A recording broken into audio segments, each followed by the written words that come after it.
Sorry,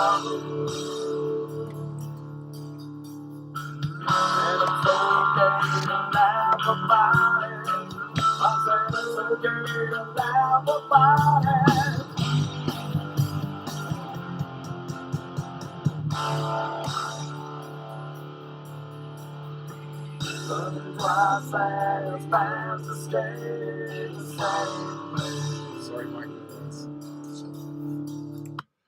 Hello, how are you? And well done to the internet for working. We've got no problems touching wood right now. Yeah, how is everybody today? Are we all fine and dandy, funky, cheeky little chops? Good job, Ivy. Back in a few, doing some maintenance. No, you do that, dude. We're here. It's working. There's no stress. I'm feeling good, and that's the main thing. I'm alive.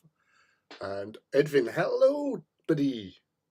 Oh, you're all getting in here. Yes, and it's working. Oh my god, this could be the greatest start ever. Four people straight in there, and Mouse is here as well. My goodness. And yes, it definitely needed a drop kick somewhere, because that was so annoying not being able to hang out the other day. And I'm on a stand-up gig, so I won't be joining. Oh, dude, who are you watching? What? Where are you? What are you doing? You're tuning in from a gig. That is just cool. That is awesomeness in itself. So extra points to you, Edwin, for popping in.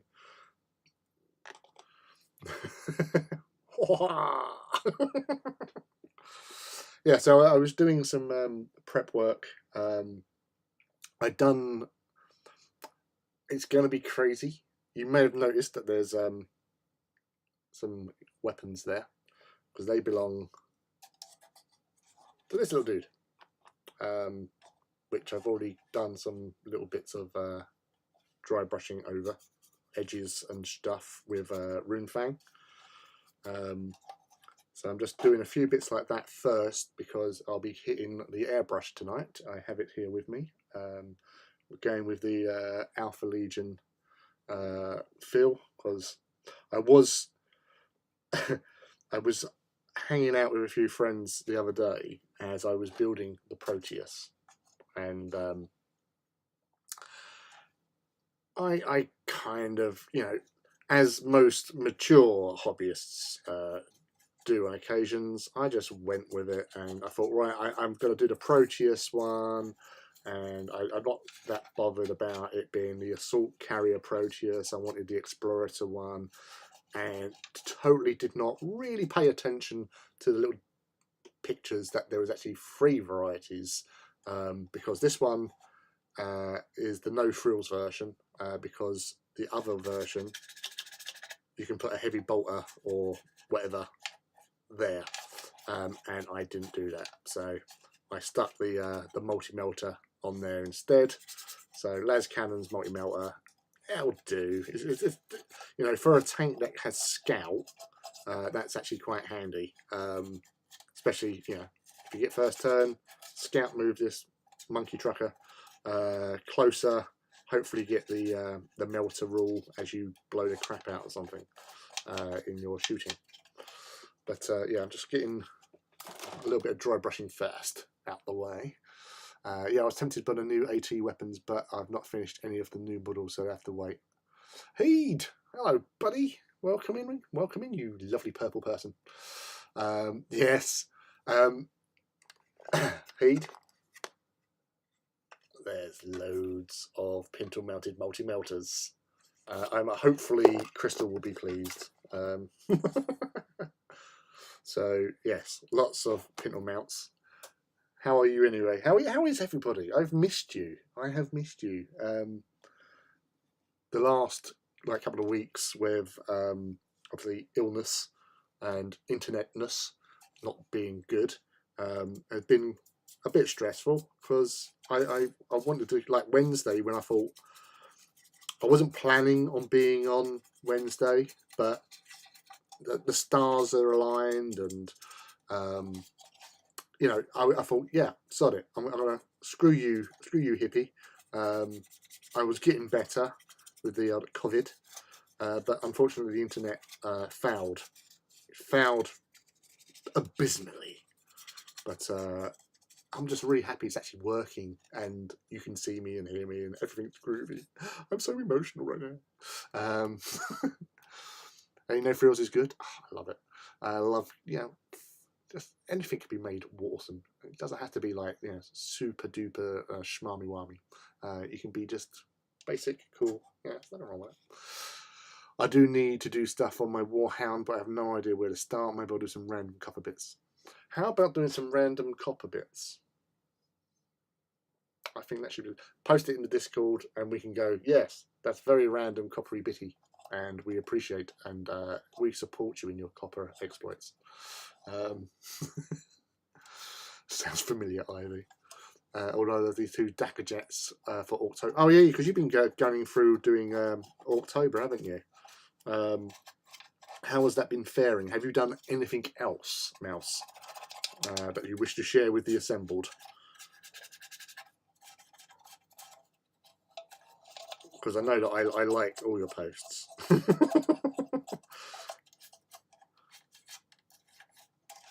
But I haven't really been on Instagram today much. So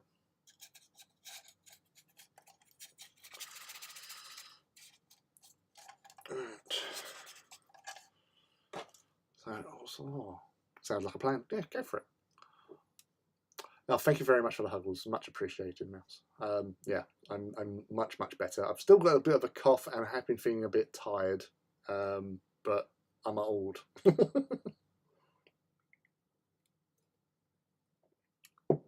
All good things. I appear to have turned into one of those people who paint slowly, though. Yeah, but you do get some nice results. It doesn't matter how fast or slow you are.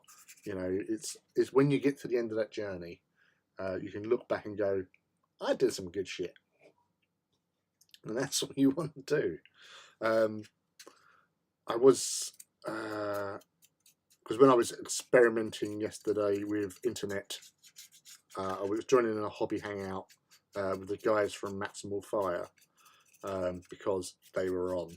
And, you know, Alex is pretty cool. Johnny's pretty cool as well. He's a funny guy. They're all funny guys. Alex Peake, who's like the main dude at Maximum Fire, he is such a humble fellow. If you ever speak to him or interact with him, just say, "My goodness, you're such a humble fellow."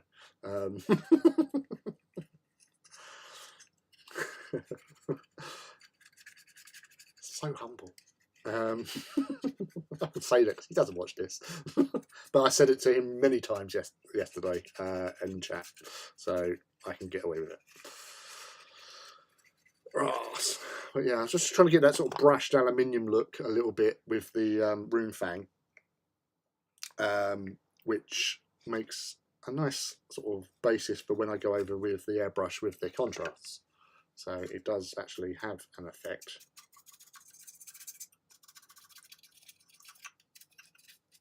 It's also just doing those little edges and bits because it gets a little bit more definition. And I just abuse this poor little brush.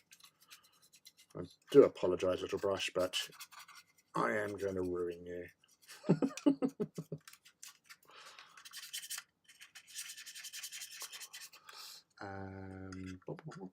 I've missed a stream. So glad the internet seems to be working. Yes, I know. I've missed them as well.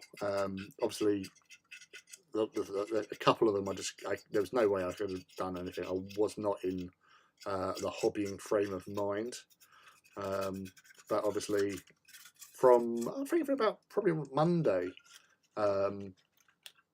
because yeah, Monday did sort of a bit of a change, and I was hobbying, and I did crack on and got tactical support squad for my alphas sorted, with the magnets on their wristies and handies for swapping out melter guns and plasmas. I will be getting around to doing the like rotor cannons and the what do you call them, Volkites at some stage as well, and getting them on there, because it's nice to have the ability to like just pop them in, pop them off. If you want to have a or 2 squads of like 5 plasmas, 5 melters, or whatever, you can swap them around. So that's always handy. What we're working on, we know Ivy and Mouse are doing Dakar jets, and Ivy's doing copper trim. What are you up to, Heed?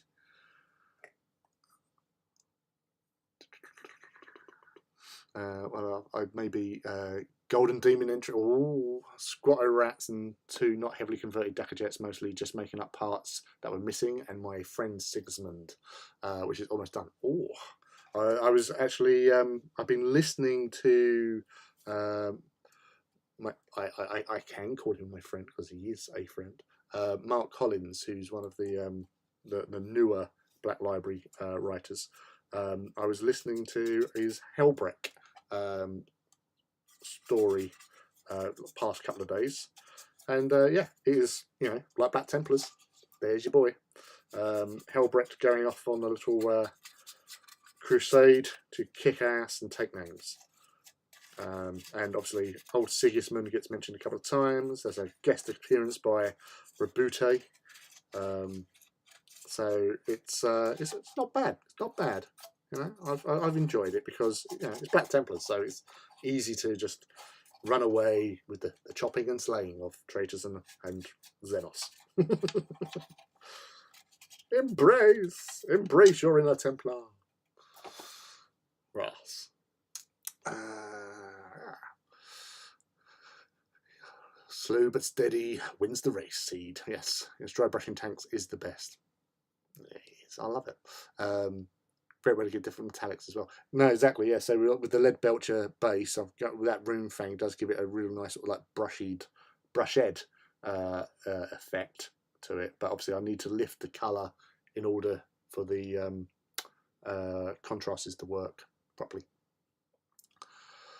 Yeah, I'm happy. I'm liking the results. I'm just very aware. I'm a bit, but aware of it, but happy doing it. All good.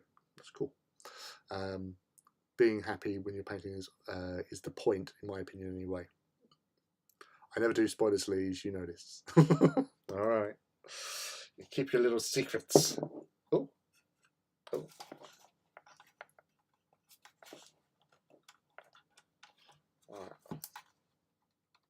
Yeah, I think because my Booba Shaker is working. I think I've got a dodgy battery. Not battery. What do you call it?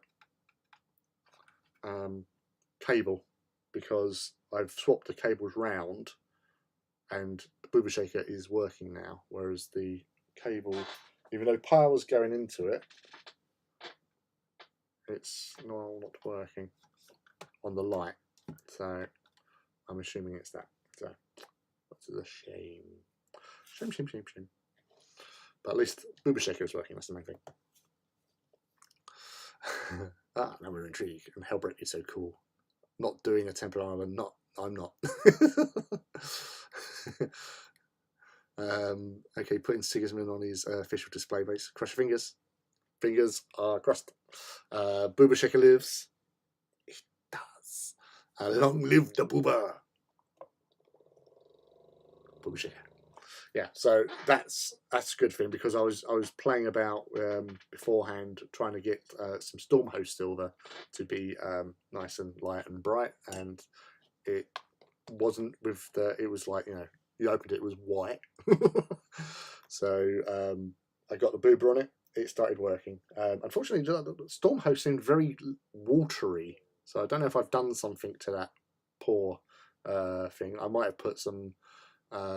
If it got a bit gunked up, I might have put some medium in there, and obviously it's gone a little bit milky.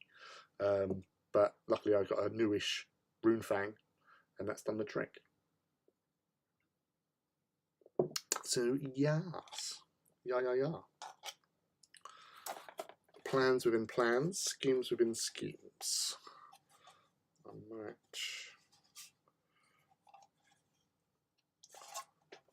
Let's find another brush quickly.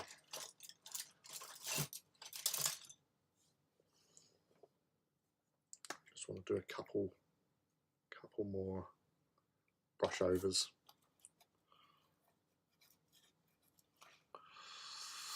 Long live the booba. That's going to be our new battle cry. Long live the booba.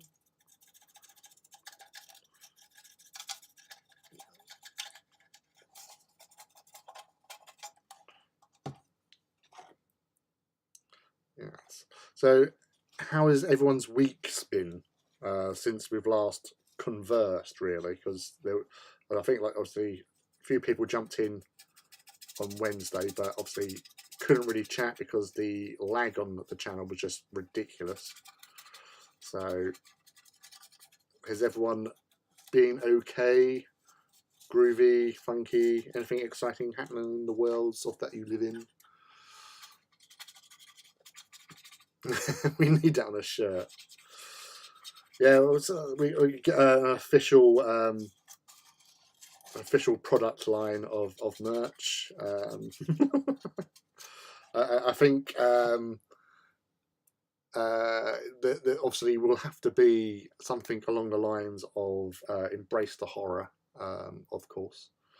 They didn't maybe get like a symbol or something, you know, sort of you know, stylization of something. I don't know. You know, all adds to the social groupage of having a banner to flock to. For when the dark times come, we shall march forward triumphantly and smite the enemies.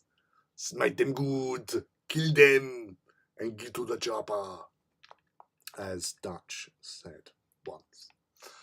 Frank Hopper. AMZ, hello. Welcome to Saturday Night Reaver, the most Saturday-ness, Reaverousness of the nights there ever is. Yeah, I'm getting hyper now because I'm just so happy that the live stream's working.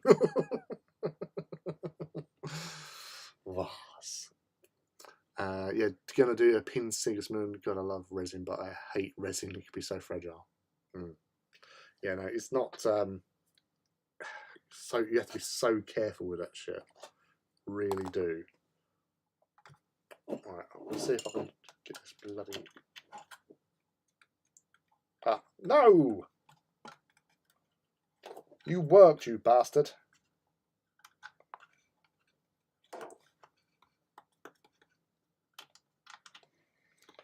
It seems that like I can either have the booba or the light. I'm gonna need the light though.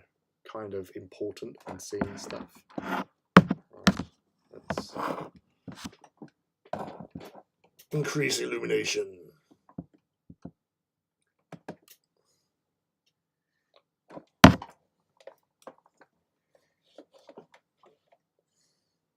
That's alright.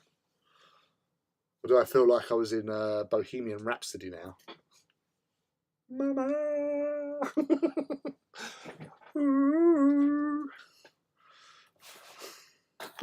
I told you I'm on one. Sinister Minister.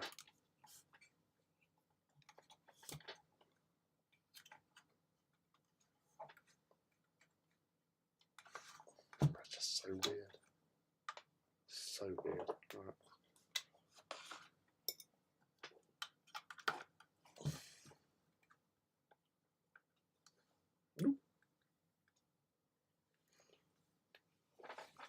I have broken this stupid iron halo like 3 times. Pinned his pointing hand, dropped it, broke him off, pinned him again. Oh, I hate that. I did a Perturabo for a friend, and I dropped it, and I picked it up. Oh, that was close. You know, nothing was broken off, but at the time, some of his bolter bits were missing because he has 4 barrel bolter shenanigans going on, and I'd lost 2 of them. So, So I managed to sort of rearrange, because he's got 4 there, 4 there, I think. So I can't remember, but I did something and jiggle it around so it didn't look so like obvious. He never mentioned it. Resculpted 1 and a bloody tiny points on the Iron Halo. It better not break again. Don't you do it, Iron Halo. You're meant to be saving people, not breaking people. Damn you! This week sucked a bit. Total wash of a Monday with our game not panning out. Oh yeah, sorry. Though it's nice to have some time with baby brother Luke, but so far the weekend is going well. Excellent. No, so it's all groovy-tastic, he says.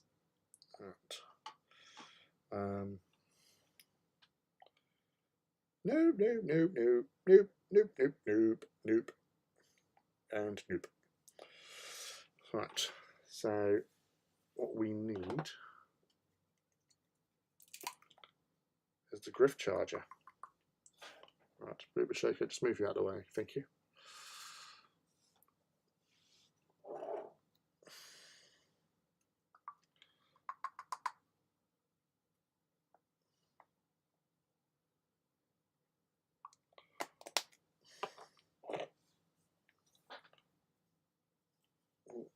Untangle. Oh.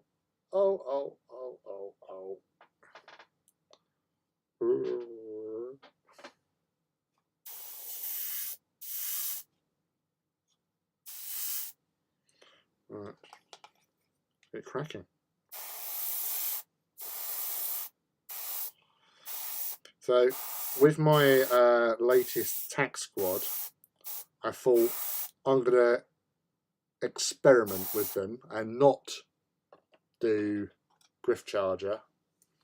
And I just went with a Kellyan green over the normal procedure. And yeah, it's still in the ballpark, but it's not, it doesn't look quite right. So that's why I'm back to doing Griff Charger.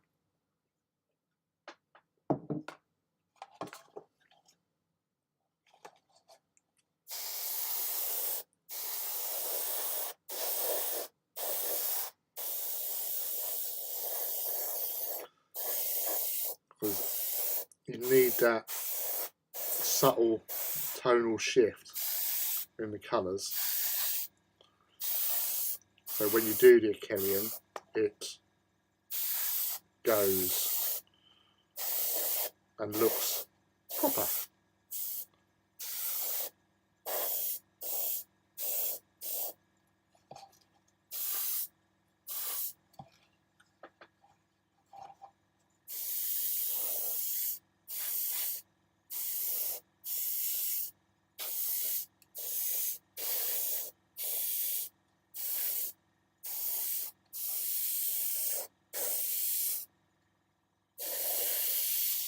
It's very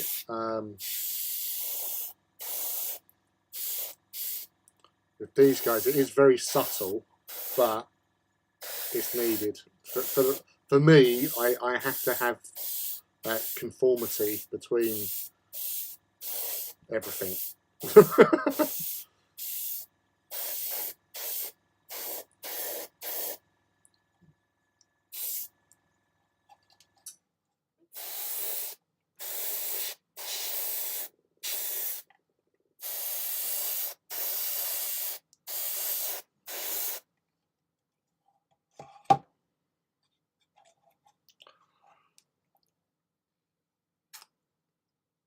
I'm just glad we made it through this week. It's been kind of weird. To be honest, the kids are off the chain. Oh my god! Don't need that. Them going wild.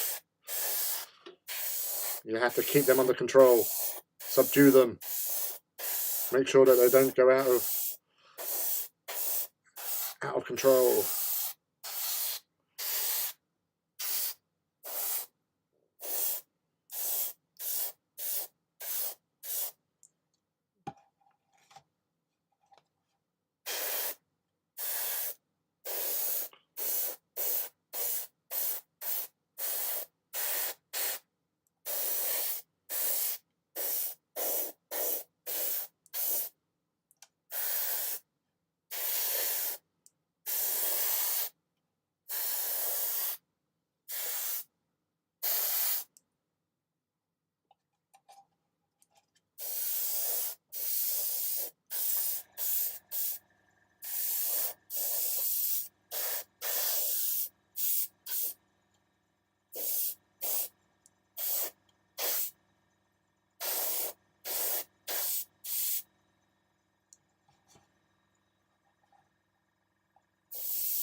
That's one full tub of griff charge gone.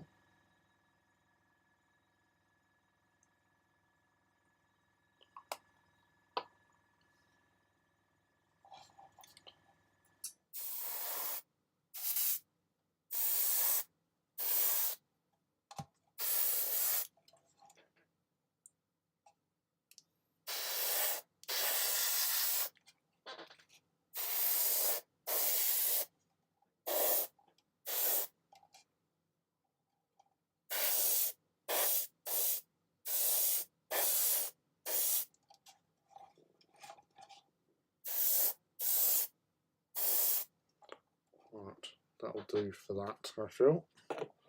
Let that dry off a little bit.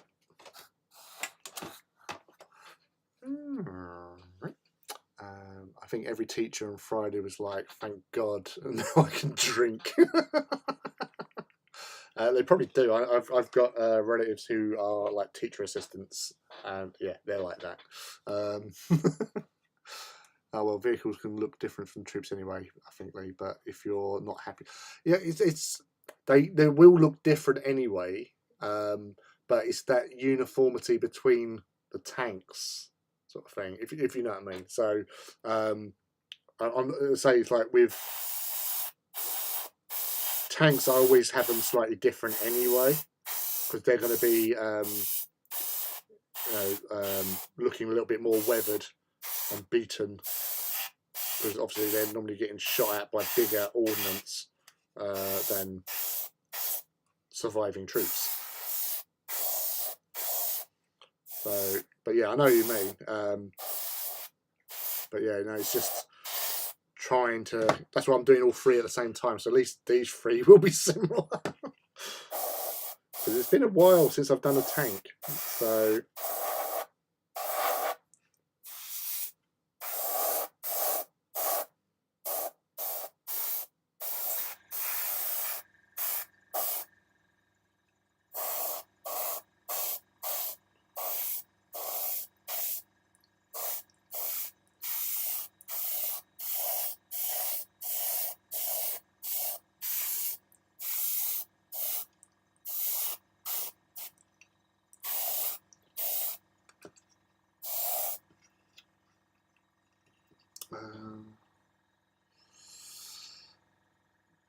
It does look quite nice too. Thank you.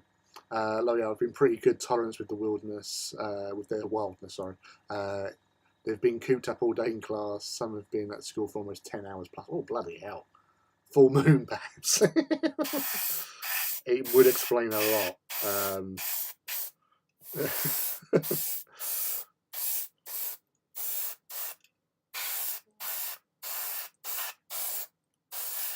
That's the thing. It's like when you think back to when like we were kids and stuff. Like you think, I just hope they don't get up to half the stuff that I got up to.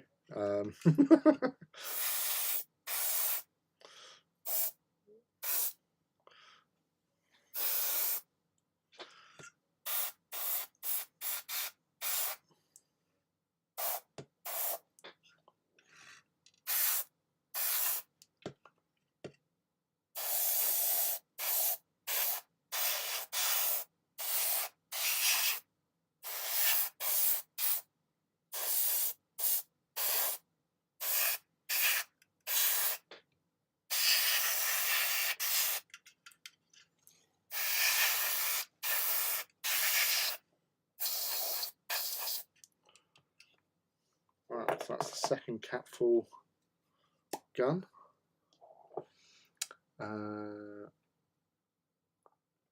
This is I think this is actually a 0.3.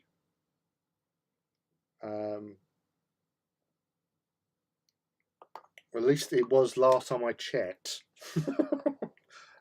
I may have changed. I know I did change the nozzles on these.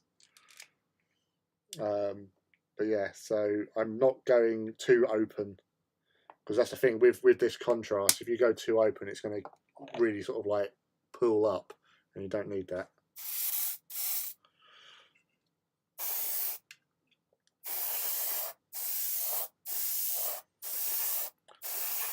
So I'm being sort of targeting with my spraying, but by having like the PSI is about, I've got it for about 30 for PSI as well, but I'm just trying to avoid making it too. I want the colour, obviously, to give that sort of contrast and shade.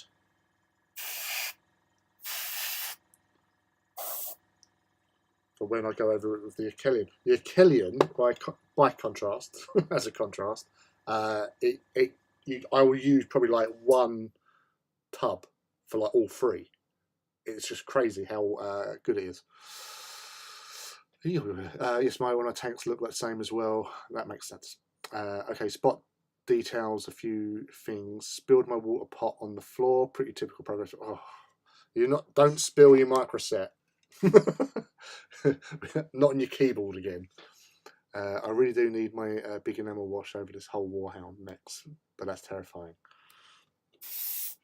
You'll do fine, Ivy. You've done that before. You can do it again, and it will look amazing. I always get a bit scared when I'm doing my oil washing on stuff, but once you do it, you go, all right. What was all the fuss?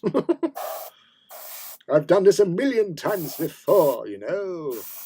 So you know what to do. Embrace the horror. Go for it, because you won't be satisfied until you do.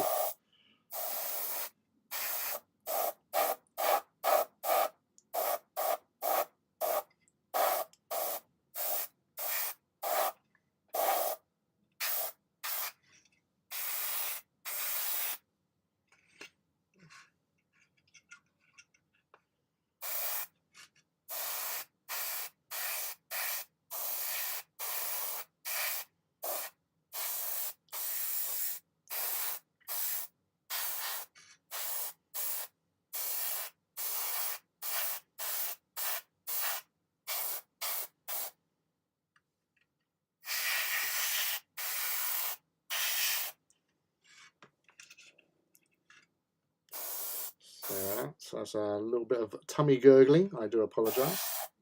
I'm still digesting dinner.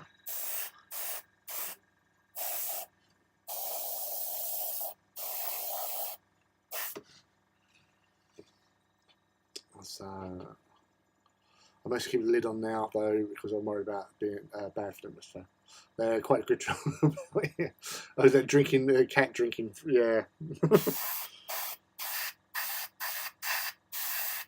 Luckily, they don't come in here that often. What they do, as we've seen, Cat has been here before, but indoors in the house, they can't get to where I paint. Well, they could if they really tried, but I'm in the way, but they don't.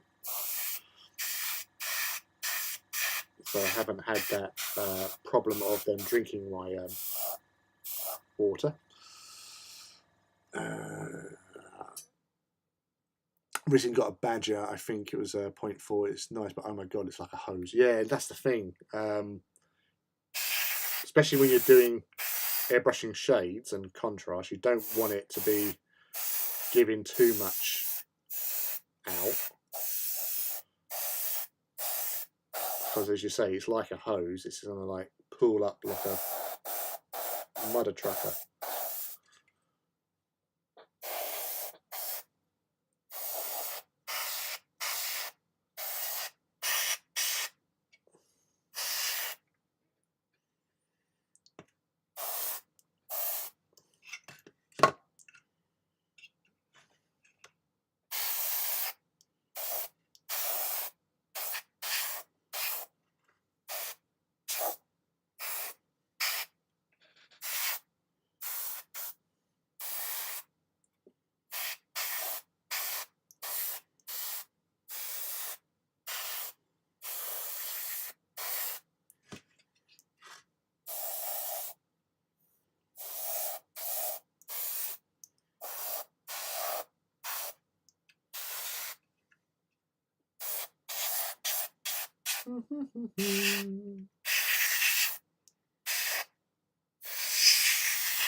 Alright, so that's that dealt with.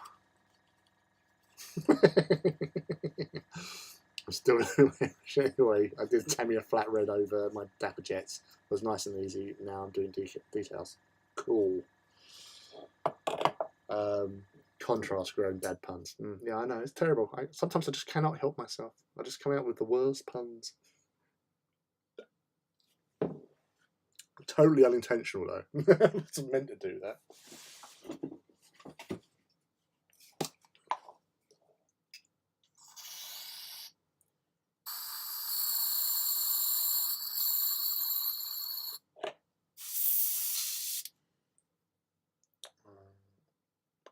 That's what I'm after. Cotton buds.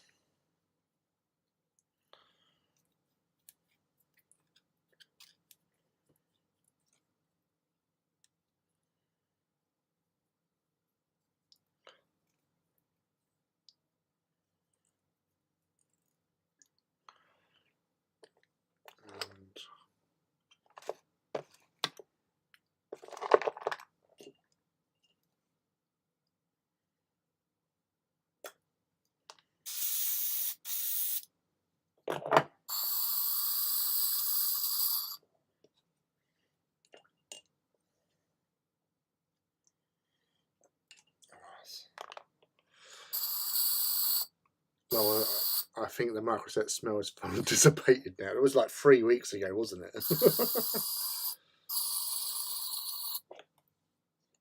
Oh Lord Ivy, R.I.P. keyboard.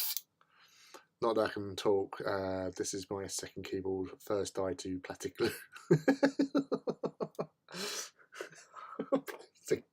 I'm just going to glue these buttons together.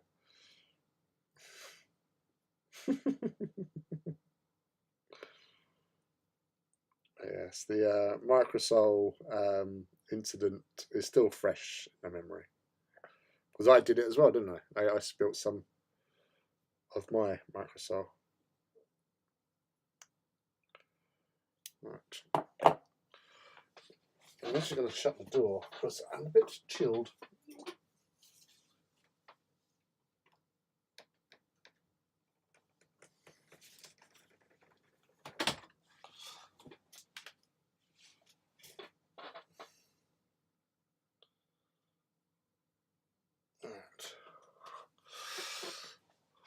Ooh.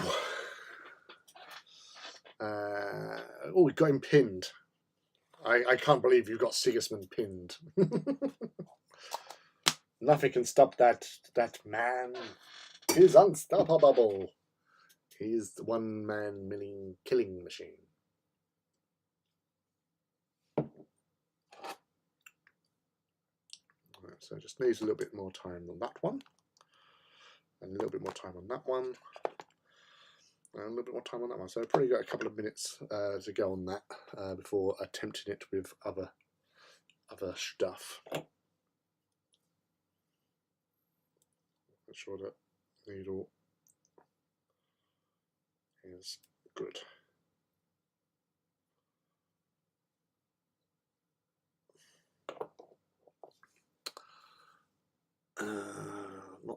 Now to finish off base. Incorporate figure, aka put weathering powder on his legs. Done. Sigismund has more pins in him now than he does the rest, I swear. It's like Darth Vader. There's more machine now than man. He was once a human like us, made of resin, made of resin. Don't be afraid, little one. Hello there. Oh, I love Obi-Wan. So cool. Such a badass. Alright. So yeah, next stage is obviously once I stop my belly gurgling. Poor belly. We'll get on with the Arkelian green. It says that. Let's have a quick look in here.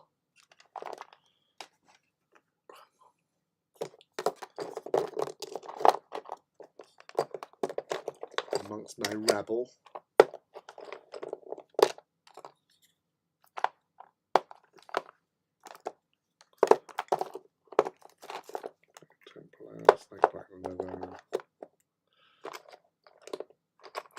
unless I threw the remains. I can't remember if I'd finished it or not. Aldari. Cards we're looking at. I'm being distracted now. Yeah, it doesn't look like that stuff. So, yes.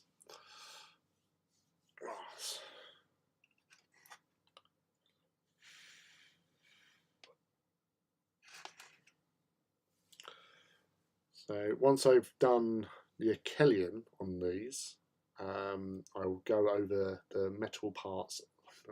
It's all metal in plastic, like the exhausts and weapons and the tracks. So I'll just give them another lick of lead belcher to separate them, and then I'll go over them with airbrush with Agrax. That's my sort of technique for doing tracks, really. So, well, I'll tell you what, I had Chinese tonight, and it was most scrumptious, and but yeah, well, I must have rushed it because I'm a little bit gurgly with the old digestion systems. So I do apologise if you can hear it. It's not my intention to scare people with gurgle belly. Currently waiting for super glue to bond, pondering adding ejected shells to the duck jet. Well, that would be cool though.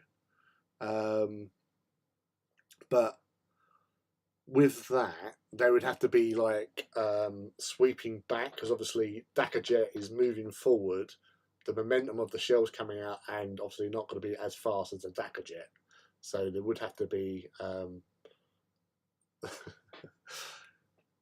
is a Federal Booby Inspector t-shirt. It's not actually. It's Federal Bureau of Investigation. I'm not that crude. Well,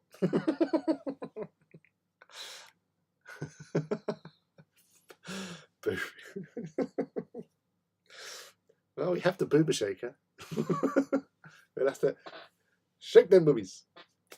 Make sure that they're within legal limits of boobage. Damn, I wish I could get a Chinese. I'm over my one takeaway a week limit already this week. Oh, yeah.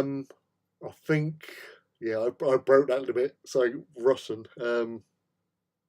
It's just that not had I've not had the time not to have takeaway. Yeah, it's been a busy week and the stuff we've.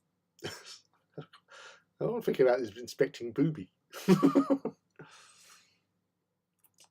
Booba shaker inspector. Bo. FBSI.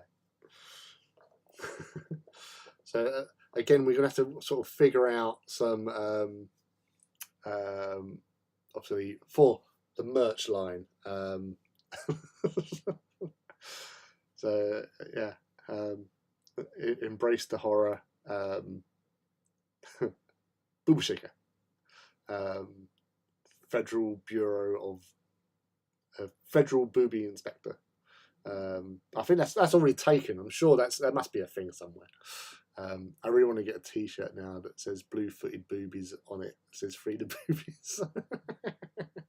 They are really cool little birds as well. It's just like it's like the look of shock. Like, oh, I'm a booby.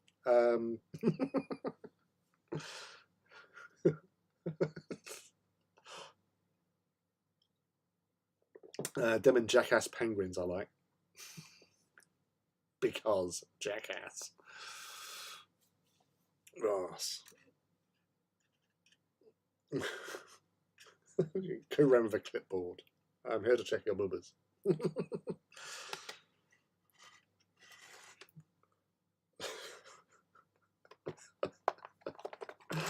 Oh dear. You tickle me so much.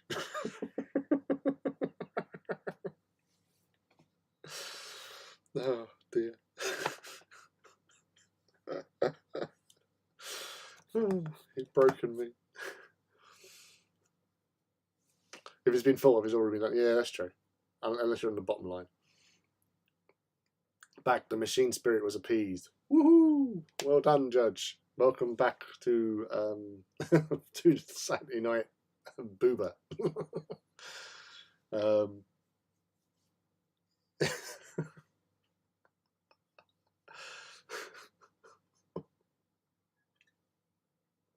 oh dear. What a way to go. Broken by boobies. Um, right. I have the Booba Shaker 2, Electric Boogaloo. Oh, yeah. Judge got himself a Booba Shaker. He has Booba Shaker as well. It's the bee's knees. Yes. No, it's very, very bloody handy.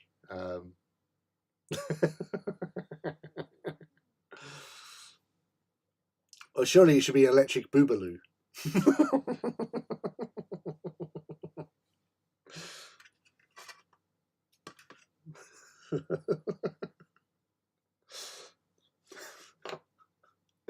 I'm such a child.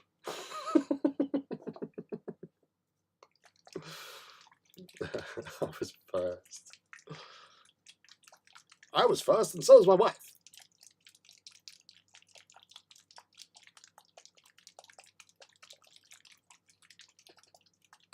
So I would use the Booba Shaker, but I'm using the power cable for the light at the moment. So I have to do the hand shaky non Booba Shaker. Handy shaker.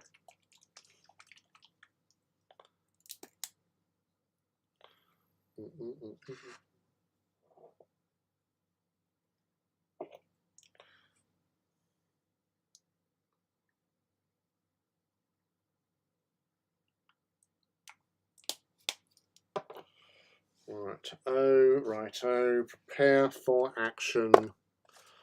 Stand by. We're going in. Right.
Sorry about that. I got so entranced with this putting this colour on.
One.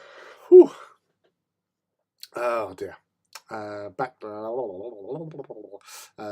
was supposed might say hand our first booba shaker. Might say hand our first booba shaker. Yes. Cat attack. The kitty is loose, so there's hardly any of the Achillean has been used. That's how good this stuff is.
This is exciting stuff, people.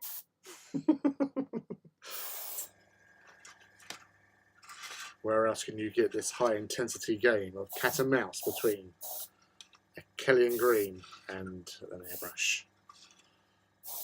There's no content like this that is as hardcore and unremittingly badass. I don't think that's actually a word, but I'm using it.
My airbrush is clogged to the dickens.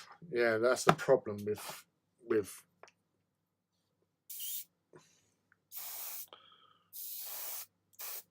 airbrushes.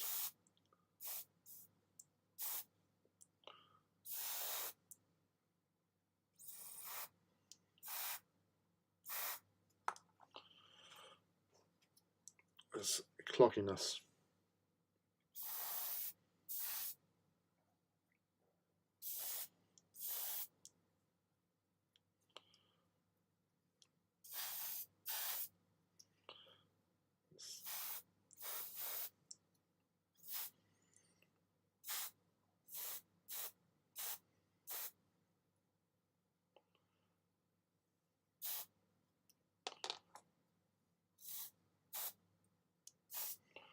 So that's awesome. Reload.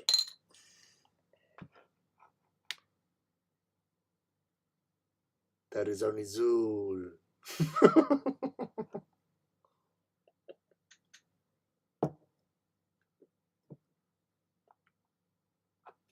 There is only Bubbles. My Bubbles. Right, let's go.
Oh wow!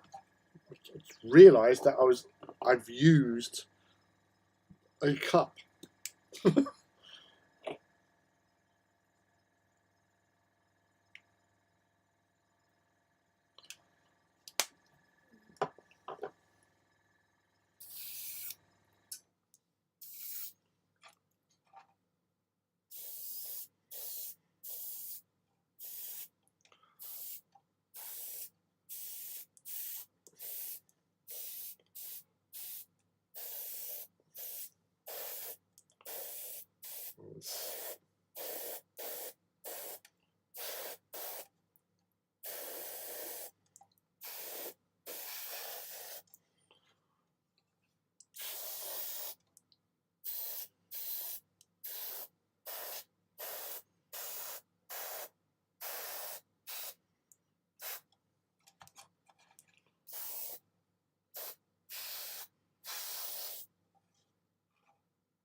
Ba, ba, ba, ba, ba, ba, ba, ba, ba.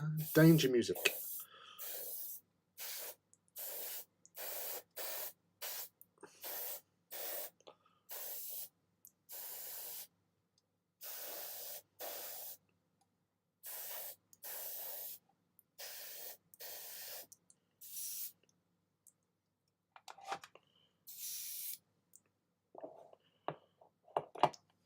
Another reload. My goodness, this is just ridiculous amounts of Achelion. I've never known Achelion to go through so quickly.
Yeah, this is PSI's gone.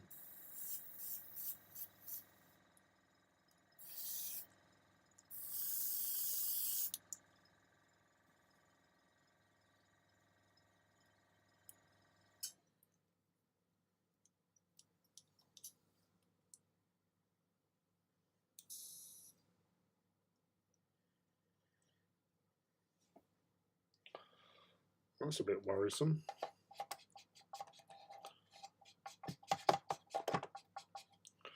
Alright, get that in there.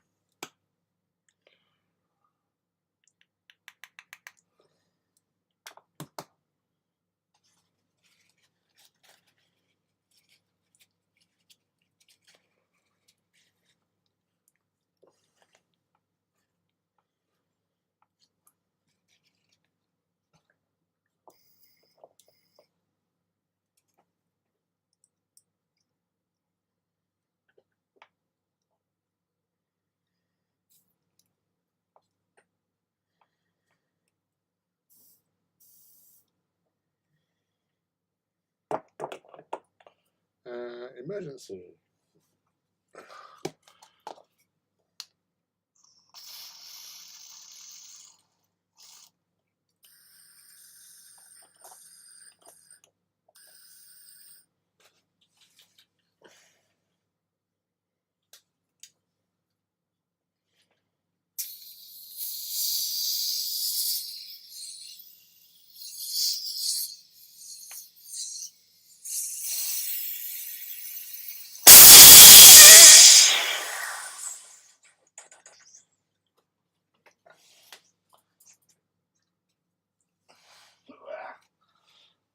Sorry for the loud noise just then. I was just trying to get the tank empty. There's too much moisture in there.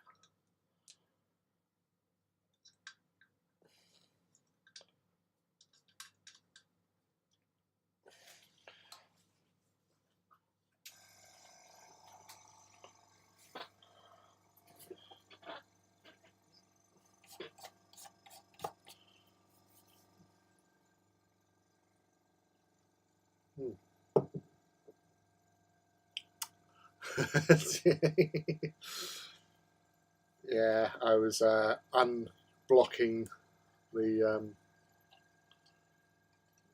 thing.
Yes.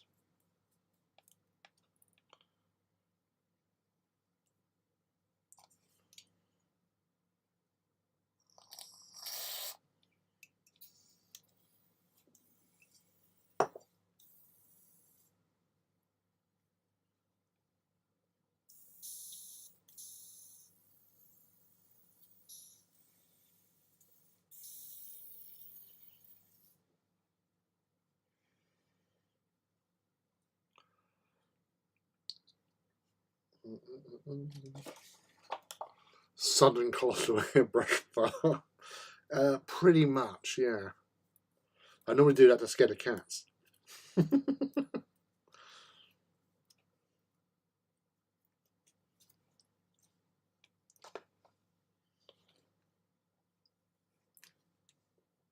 But yeah, I've obviously used the airbrush quite a lot this evening. It seems to have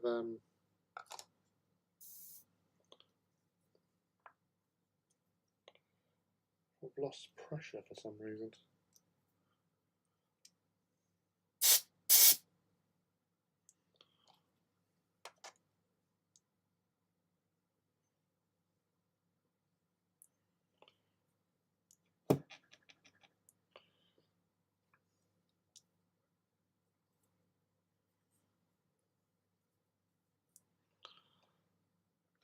Which one thing you need in this game is good pressure.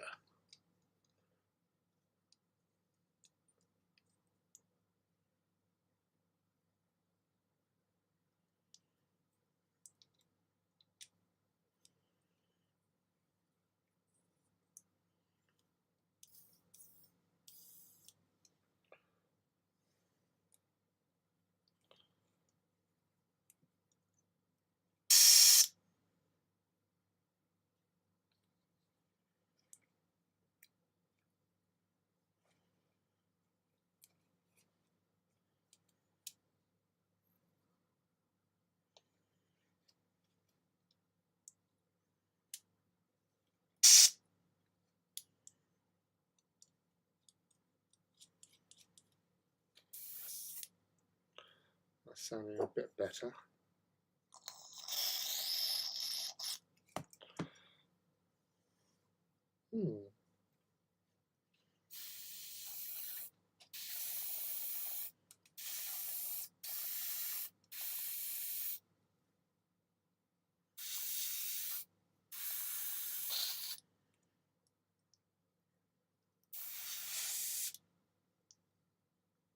So yeah, it must have been a bit of a cloggage in the airbrush that caused the problemos.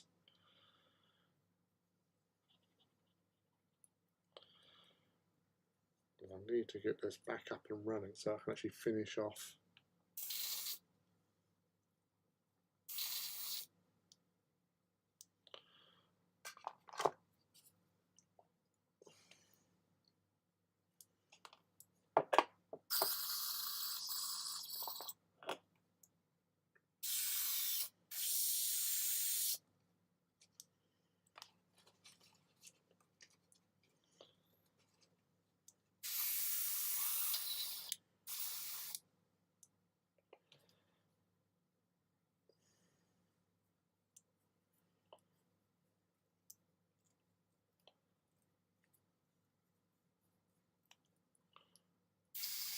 Right.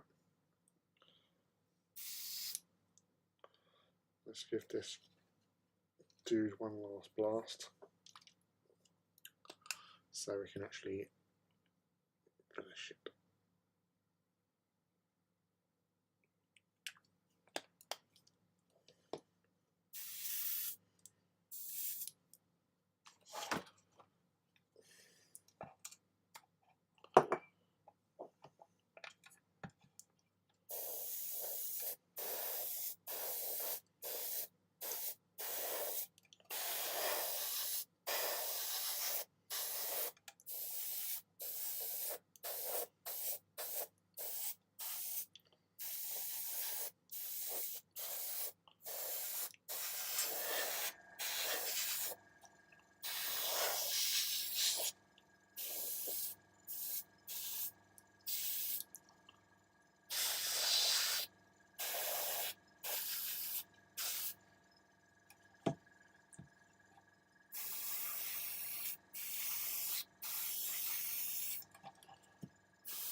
Damn, you're still on. It must be benevolent tonight. It has been really good tonight, mate.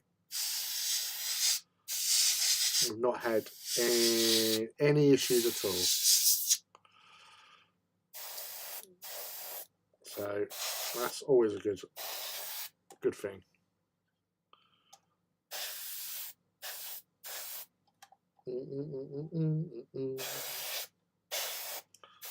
So we've done 2 rhinos and now a Land Raider with the base colours.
Okay, catastrophe averted, beer acquired, lovely tank card early. Thank you very much, Mouse. We salvaged it. We brought it back from the brink. And welcome to the beer club. That's that taken care of.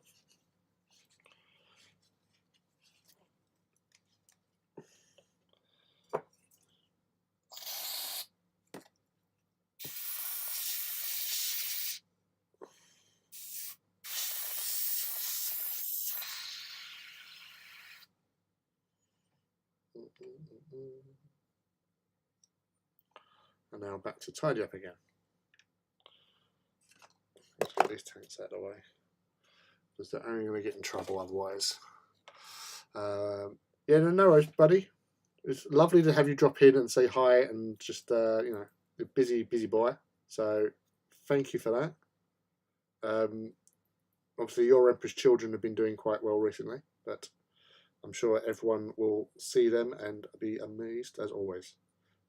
Actually, that Praetor you done with the head from the other Praetor. So in the Tartarus dude with the head from the other one, that was actually, I really like that. That worked.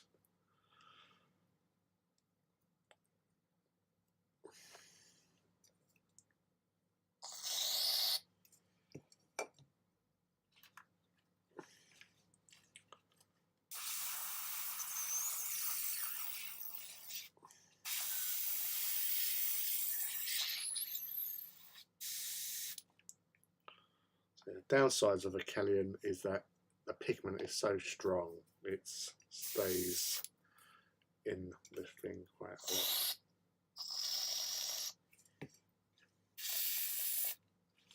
I'm doing this here because I I need to change the filter on my pot thing, and I haven't got one. So old style.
Sprinkle.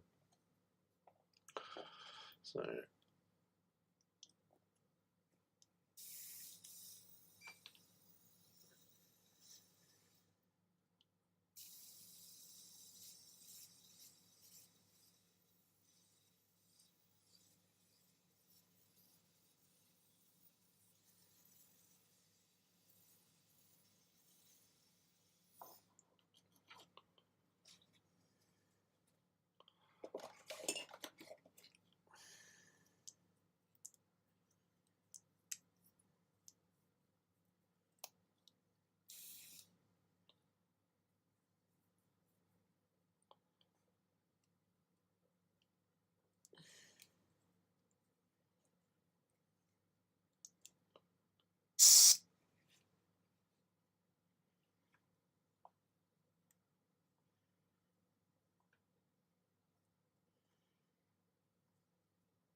tidy, tidy, tidy.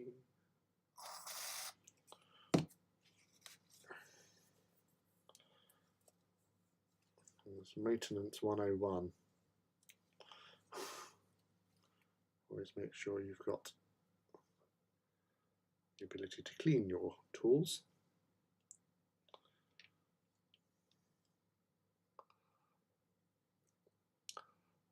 I've got to run now. I've put some spray coats down. I'm going to be knocking stuff over because I'm working in a dark room with only one. Oh, no worries. Lovely to have you here.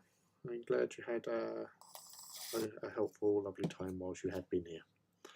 So, until another time. Teddy bears. Oh.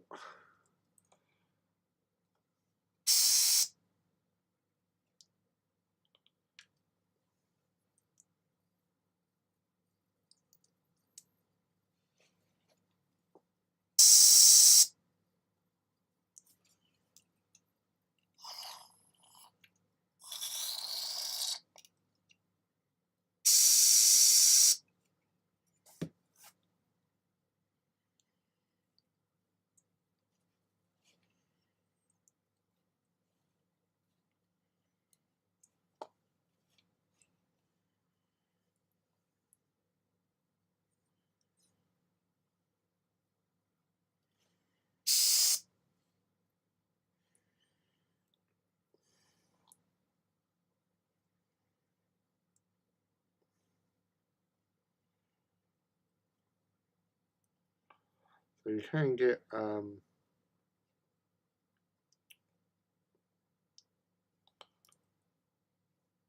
little sort of replacement kits and stuff for your airbrush.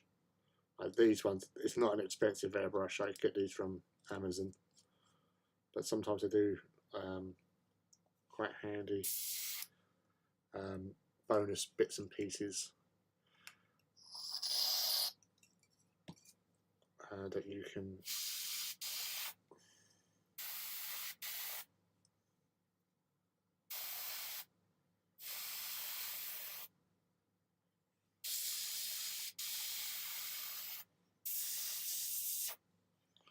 well, that's quite odd.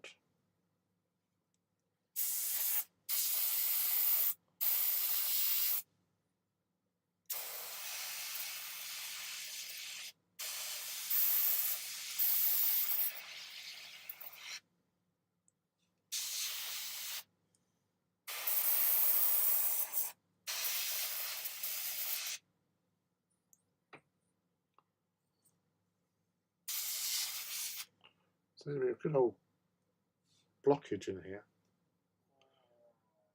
That was my belly, it wasn't me. Oh.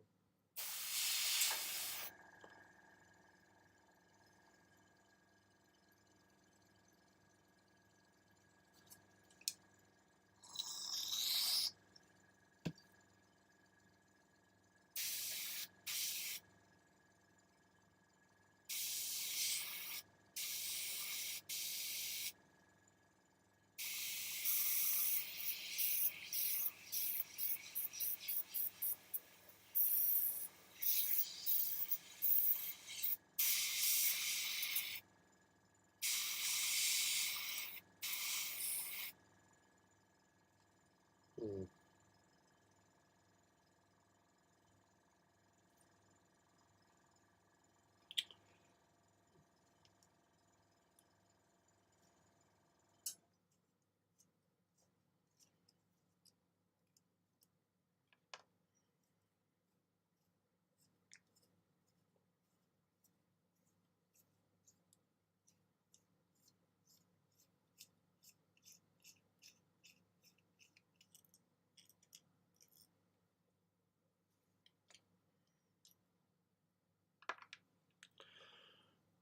Even older styley. Oh, thank goodness for that. As I say, obviously, it's the loudest thing when you're on your on live stream. Yeah, it's a little bit gunky in there.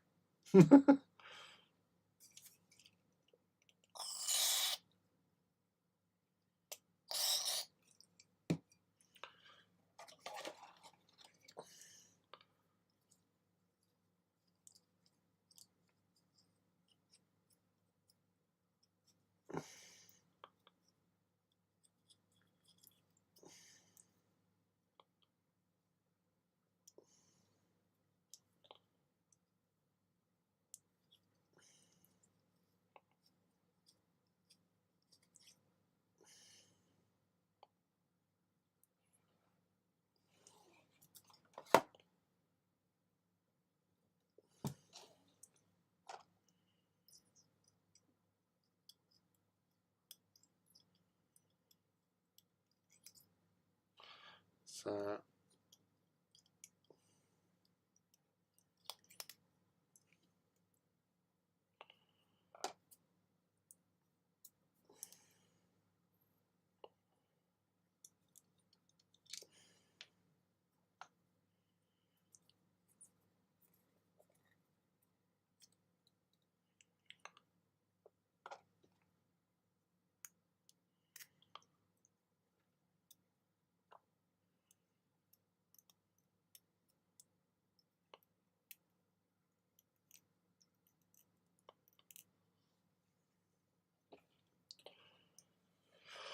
put it on one side.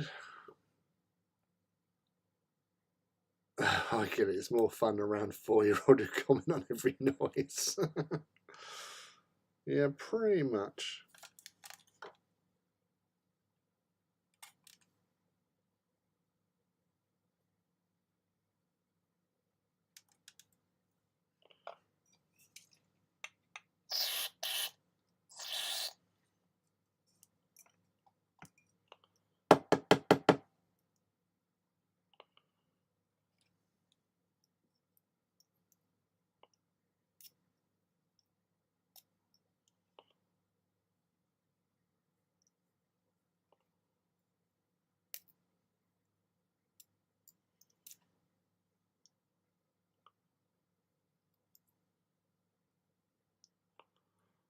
some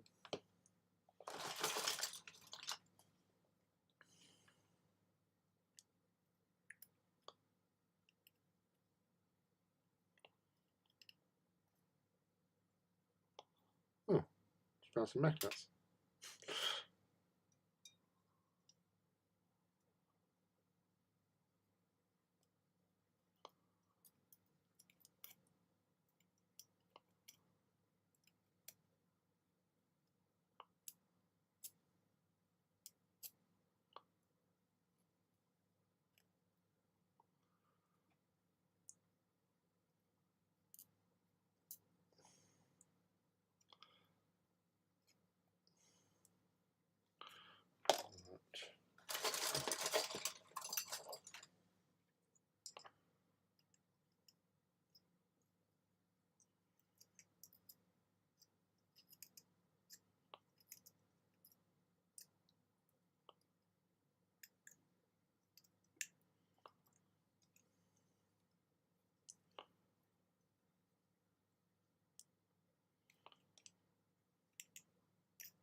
Mm.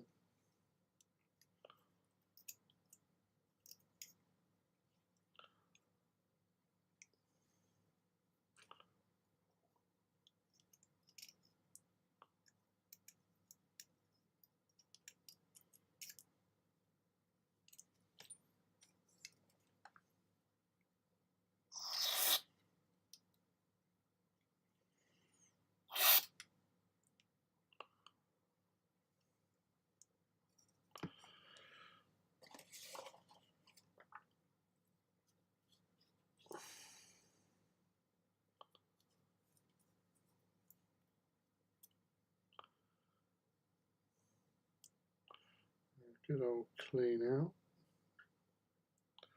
says.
Yeah.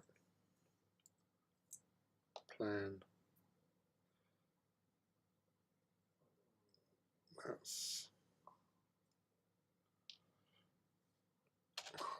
I'm kind of like doing reverse loading of a cannon, really.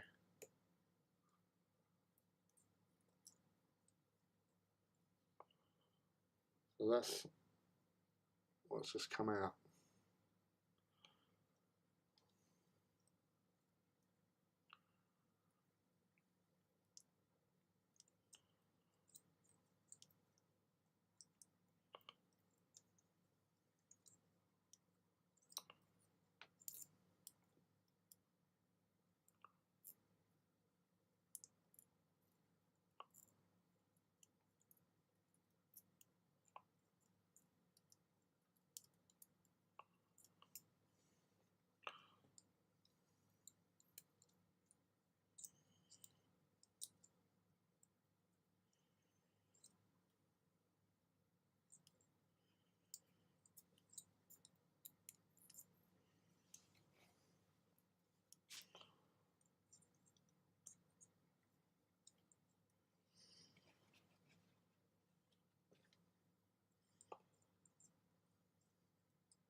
a lot of crap in there.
Right.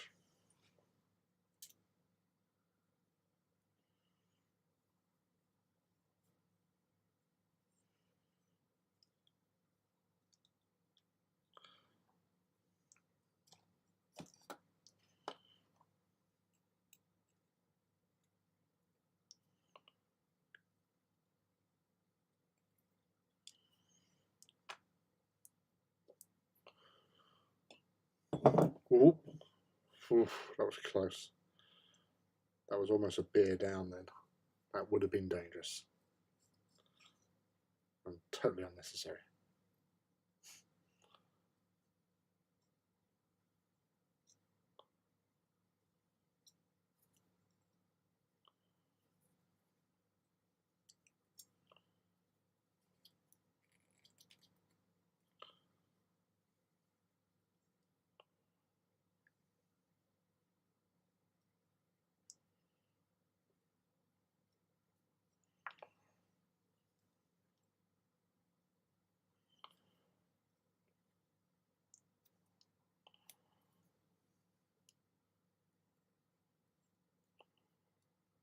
Mm.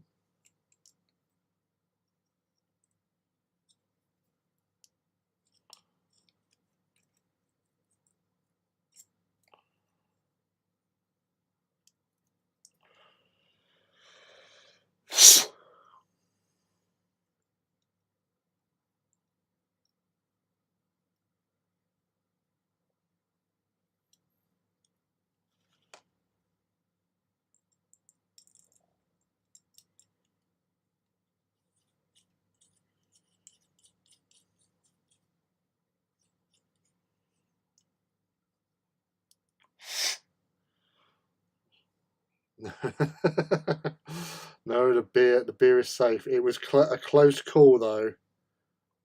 I didn't quite see my life flashing between before my eyes, which is good.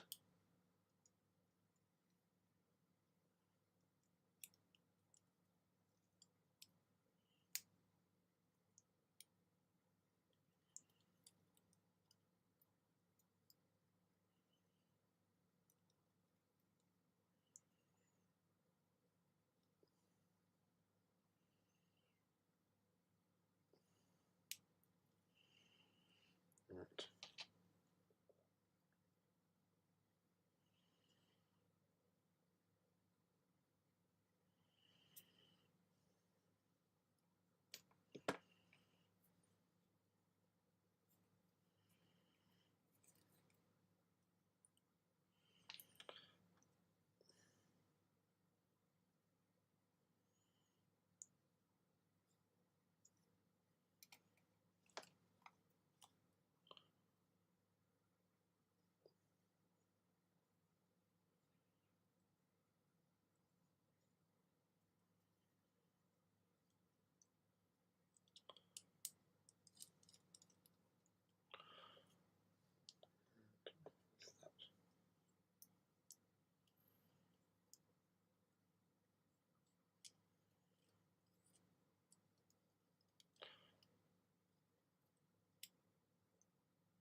Let's see how this works now.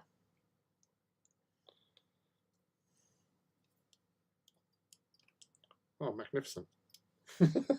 Doesn't at all. Ah, there you go.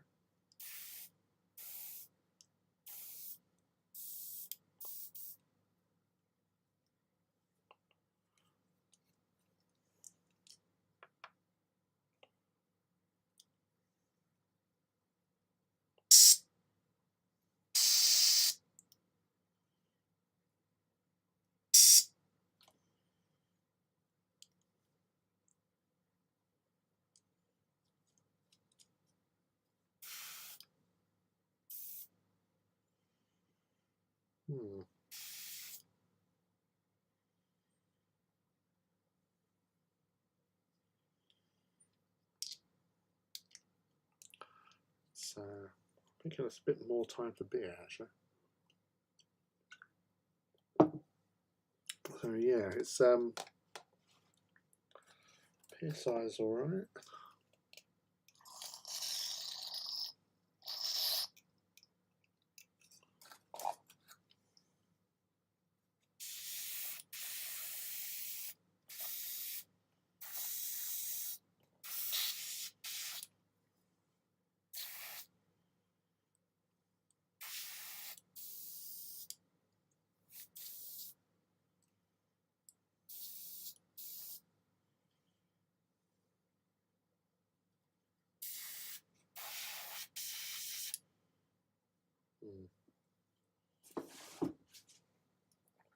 Right.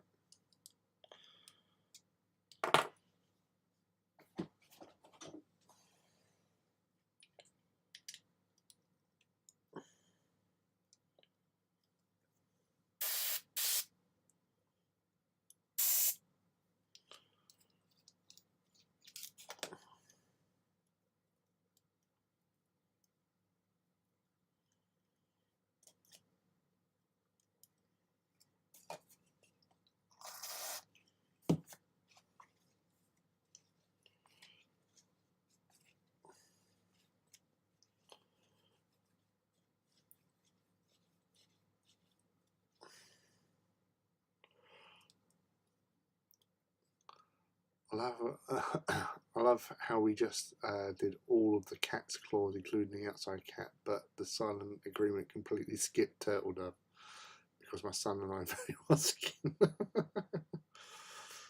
Yeah, that's sounds similar to one of the cats we've got called Manny. Manny is a psychopath. She's the cat that if there was a serial killer that has been brought in, she's the one who does the mug shot that you look at her and go, she's a serial killer. Right, I'm going to try with this one with the Agrat side of things once I get to doing that side of things. I've got to first of all do some lead belchering. So after all that faff, I'll get back to that other one. Well, I do have another several airbrushes. So get it out of the way.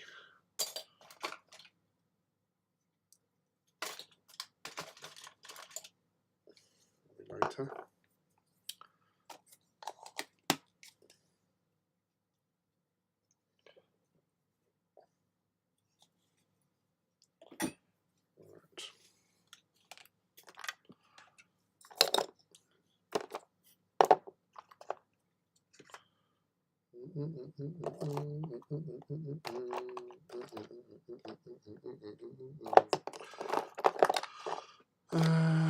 Where are you?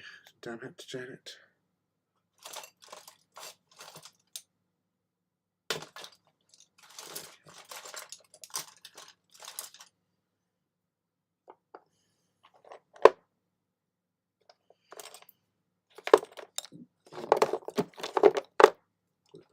There you go.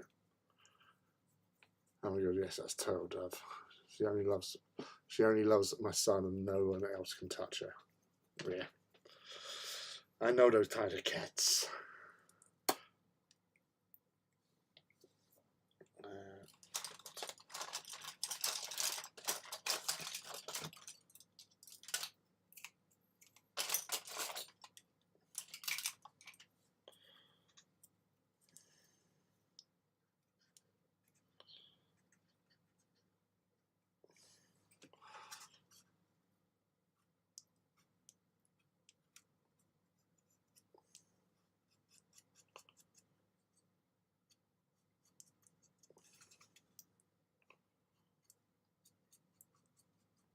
Turtle Dove, I love the name though. And one with the nicest name is a psychopath.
Make sure I'm getting all those bits with the lead voucher. She's an absolutely gorgeous long-haired beauty that my son raised since she was like 2 months old, but she does not. She's not a people cat. Or a cat. She freaks out when she can't see him. Oh, bless it. It's a familiar. It's his familiar, that cat.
Oh, a little bit over the top there with the spreading of the paint.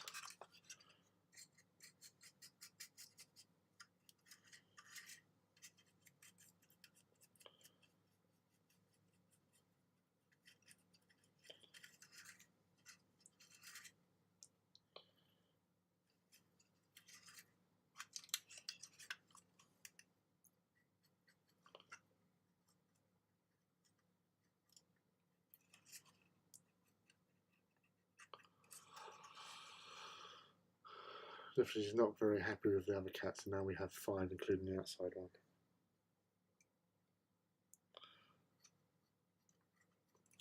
Yeah, we're now down to, we're going the other way with the cat population and the dog population. So we're now down to 3 cats and 1 dog. So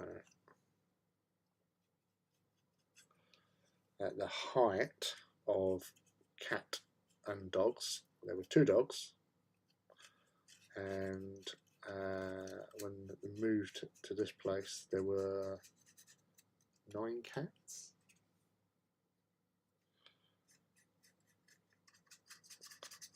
Most of them, well, It's only been the last, so since COVID really, where we have lost 3 cats to old age and illness.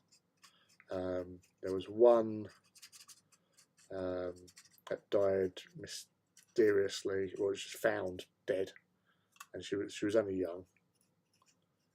So just one of those things, just an aneurysm or something like that, and just we found it dead on the bottom of the stairs.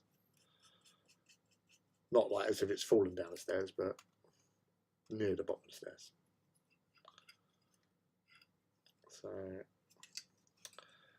yes, some just disappeared, never to be seen again. But that's cats.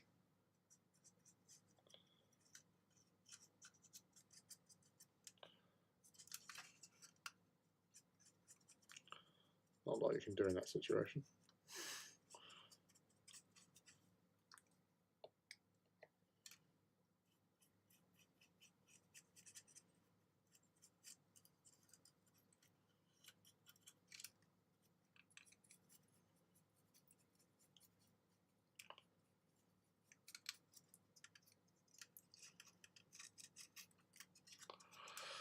Yeah.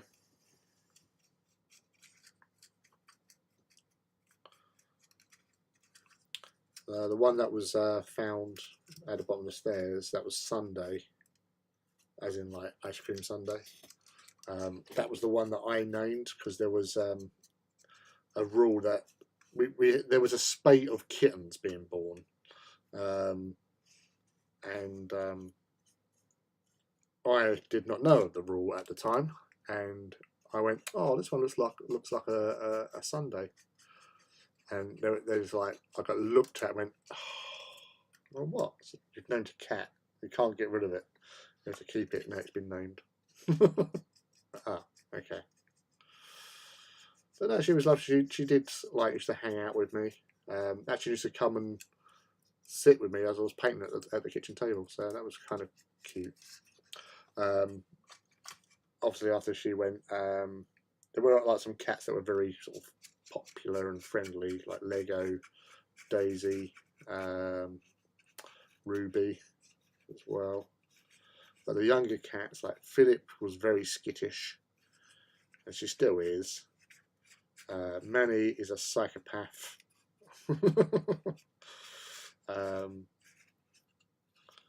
And her sister Franny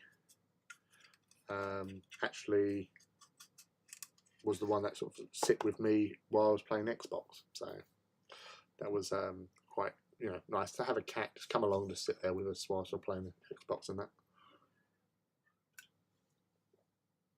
Yeah, I'd like to think so. She was a cute little thing. I do have a picture of her somewhere on my many sort of photo albums and stuff. And they're just like her head just popping up over the side of the table where I'm hobbying, which is cute. It's a little chocolate sundae.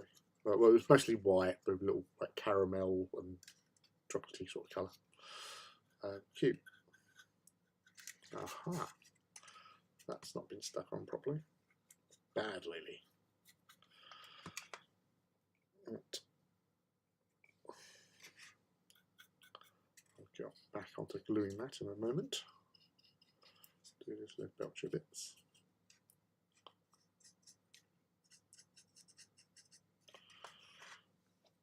Because they're the important parts right now.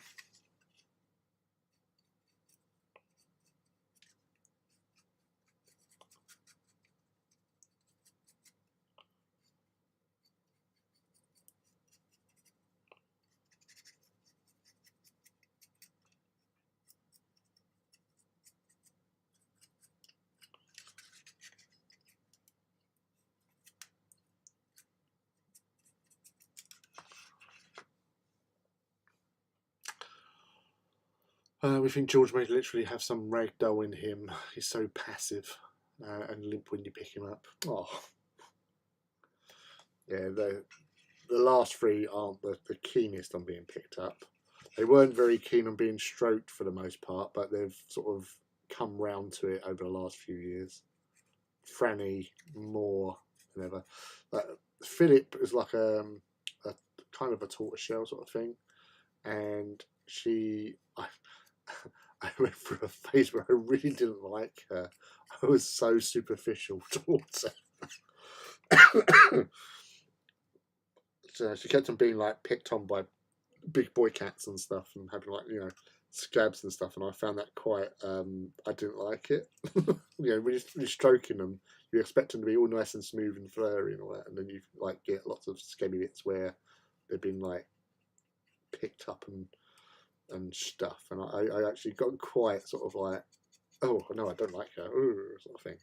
But I do kind of like her. She has been, I say, very skittish, and she does have a problem where she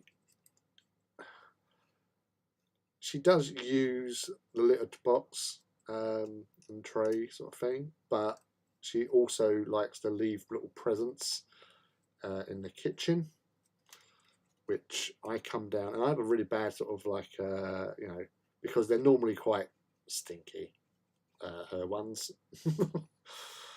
And I've hurt myself retching at the smell. And yeah, it's weird. She's called Philip, but we thought she was a boy, so that's why we called her Philip, or she was called Philip.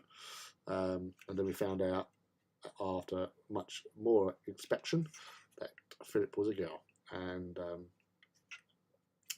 so we couldn't change the name, so it's still Philip. Hey Rob, hey, I was thinking about you. I wonder if Rob's going to come in tonight, and lo and behold, there you are. How are you, buddy? Are you working on secret projects for Mr. Wingrove, or are you doing your own stuff? What are you up to?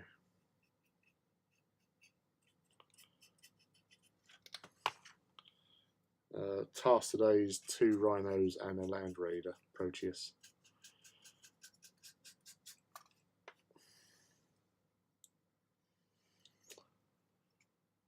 Oh, and Scrappy's been refusing to use the box. He's very arthritic, etc. So I figure it's all part of the dam, and I want to drag. Oh, right. Here you go, Mouse. Right. So my normal routine when I come down in the morning, I go into the kitchen diner,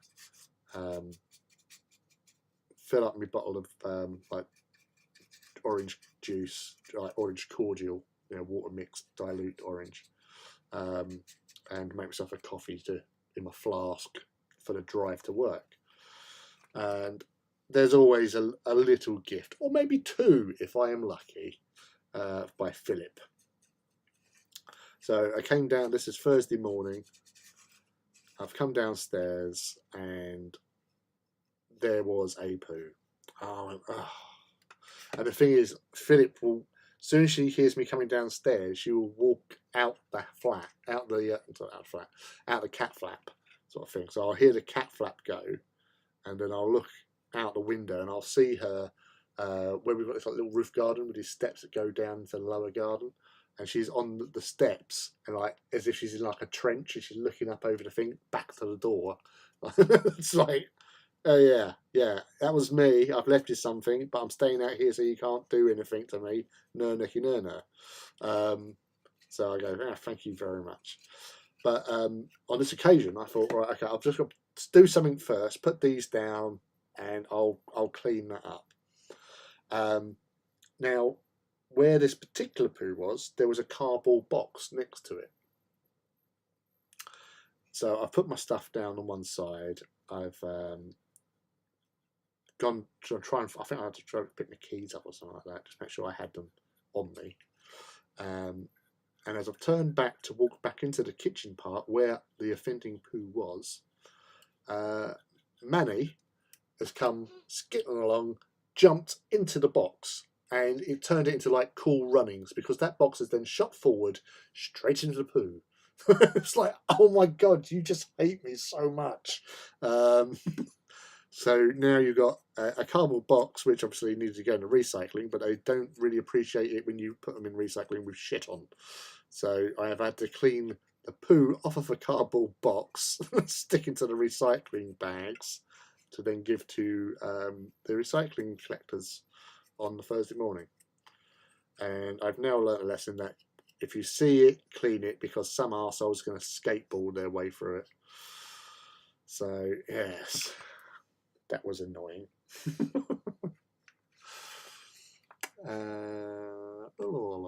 I was watching Designated Survivor, kind of drawn in by that show. I'm painting on a purchased Land Raider with full internals and LEDs. First time using it. Oh yeah. I also saw your little progressy pictures with your LED shenanigans. And obviously, we know that it's going to be freaking awesome once you've done it.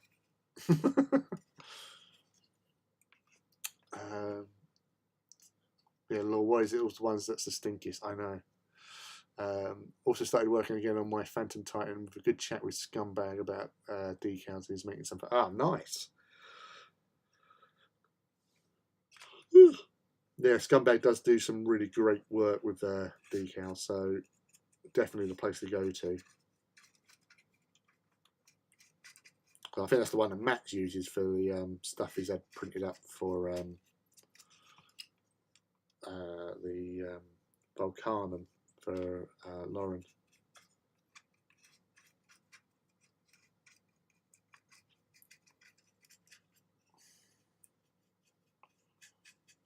Big and small Titans. Funny fact, he is Dutch, so had a nice chat with a Dutchman who lives in Japan. Cool. Speaking in your mother tongue as well, no doubt.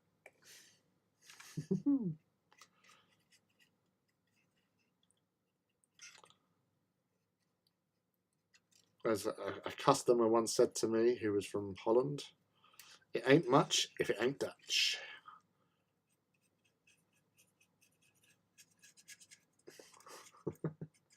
That must have been a good sort of like 12 years ago or so. It was a while when I say you just hey there, buddy. Yeah, it ain't much if it ain't Dutch. And obviously it is stuck.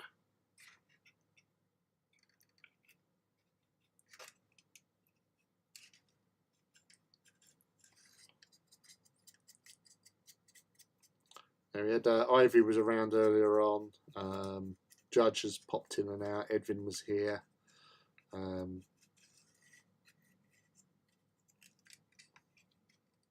Mouse is here, obviously. Yeah, I know. Yeah, I'm very self-conscious about putting recycling in the recycling and rubbish into the rubbish, and so obviously having a pooey box into recycling stuff is not. I wouldn't want to find that, so I assume that nobody else would want to find a pooey box. So yeah. But it was funny to see this cat just like cool run-ins its way across and into poo.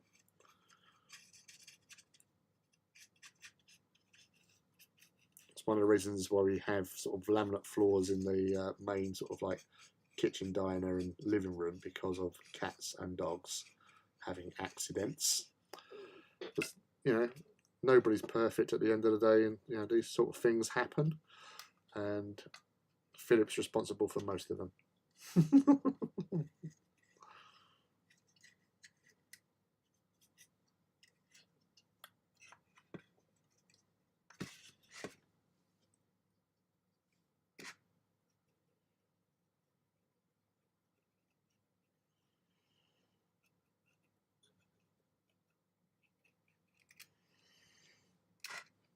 Oh, Heed, yeah, Heed was around. Yes, I knew that.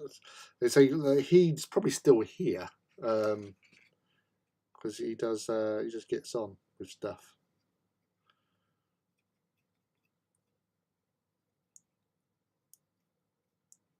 Edwin's at a gig. Or is that somewhere with his family now? He's doing something non-hobby related. Judge has been doing some maintenance stuff.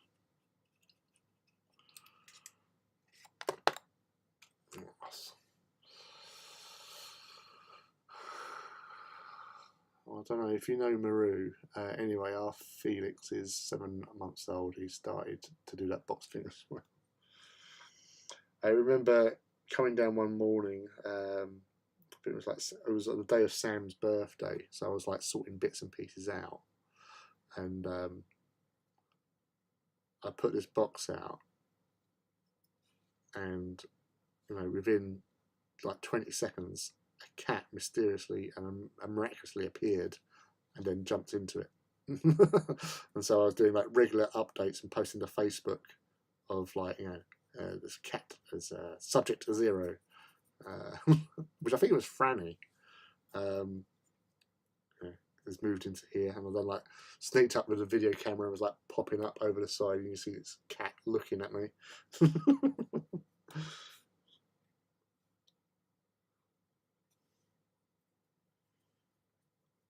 Wasted a good 20 minutes doing that. It was fun. That's because a cat in a box. Beep, beep, beep, beep.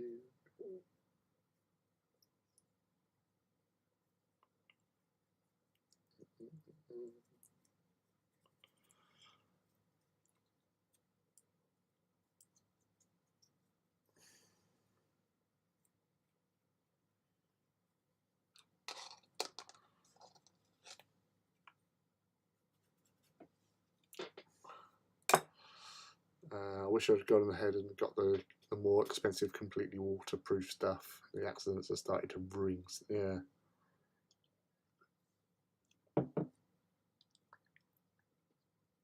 We leave our Amazon expensive boxes out for. Yeah, no, that's what we do. Interesting box. Lay it out. Let the cats have a little living. We've got what Manny. Like when you get like cans of cat food. You get like a box, and you get about like 8 or 10 cans in the box, and it's got like a perforated thing you pull up so you can open it up. Cans are in it, sort of thing. Manny practically lives in one of them on the kitchen table. It's been there for about 2 months, and like she's always in it. It's like, so there's a cat in a cat food box. It's just one of those things. Cats and boxes. And you can buy all these like climbing apparatus things and all that sort of stuff, but they just need boxes. Boxes, and they're happy.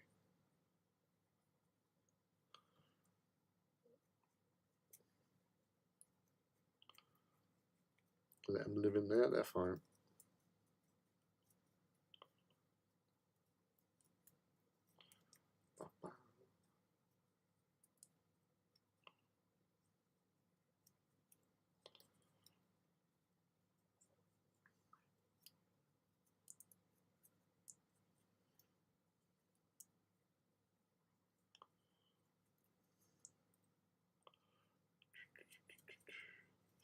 There's that Designated Survivor. That's Kiefer Sutherland, isn't it? Who's in that, isn't they? I seem to remember that. I haven't seen it, but I seem to remember seeing pictures of it.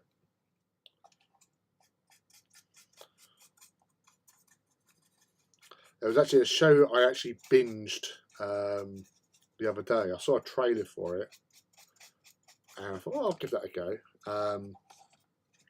I think it's on Disney Plus, and it's called The Bear. It's about this restaurant in Chicago, like sandwich restaurant type thing,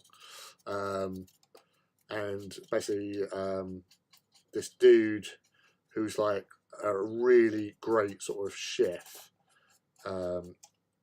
inherited it from his brother. His brother kills himself and leaves him this restaurant.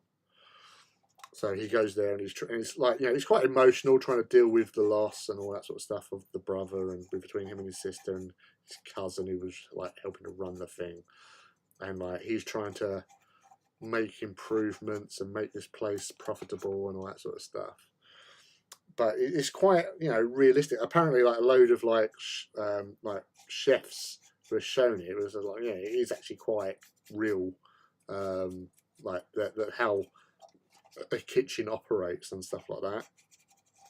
But you know, they're only like half-hour long episodes, but they've got a lot of like heart to them. It's actually quite nice, and you've got some like most of the cast aren't sort of like well-known dudes, but some of the like the guest stars sort of thing, like the guy in the flashbacks where you see his older brother Michael is John Bernthal, you know, who plays Punisher, and the dude he was in Walking Dead. You got Oliver Platt plays this uncle who's like loan shark type thing, or but yeah, no, it's actually really quite a good little show. There's loads of memes out at the moment about it, like food related cookery ones. But yeah, I binged that in a day because as I said, they're only half an hour episodes.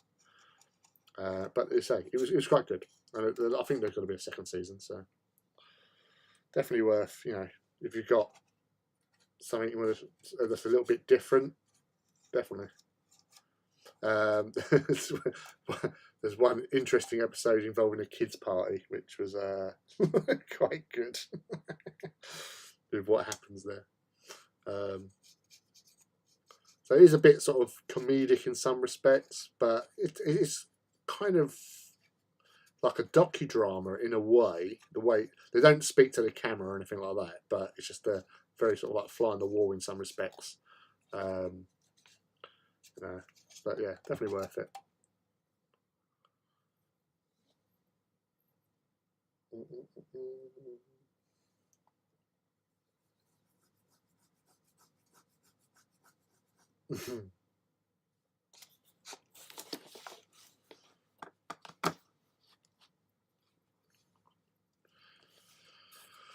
Thank you, Mouse.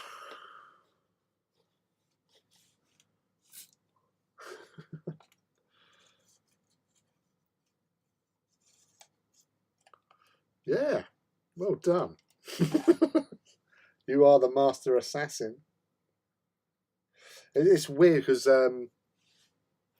Dan Foster, I suppose, yeah, you still nailed them. That's all that matters. Yeah, because normally after a live stream, like the day after, on the comments you get a load of German comments about like porn. So I like to call this Pornhub. And to say that I report them and everything, so they don't stay up for long. But sometimes I don't get a notification, so you know, you get there about an hour or so. Guards bank a bandy.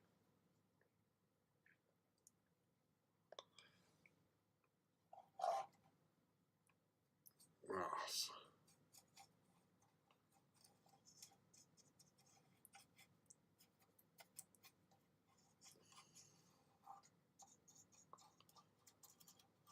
I haven't had someone coming into the chat that often. So, yeah.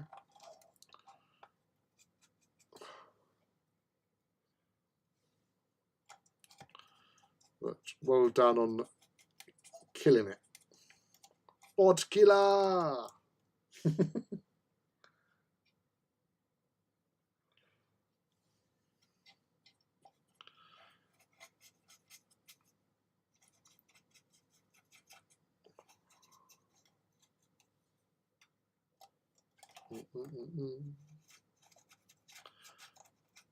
That's...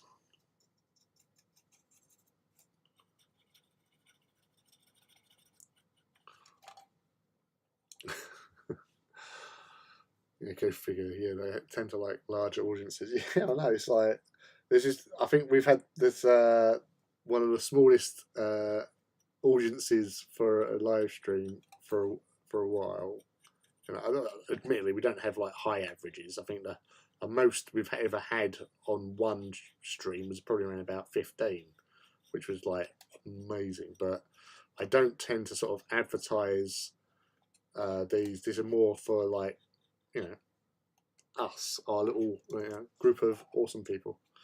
But you know, whoever turns up is always welcome. You know, we'll welcome in bots as long as they behave. If they don't behave, yes, the master assassin will get you. Hopefully, they're ruining their choices right now, because they have been dealt with by the mouse.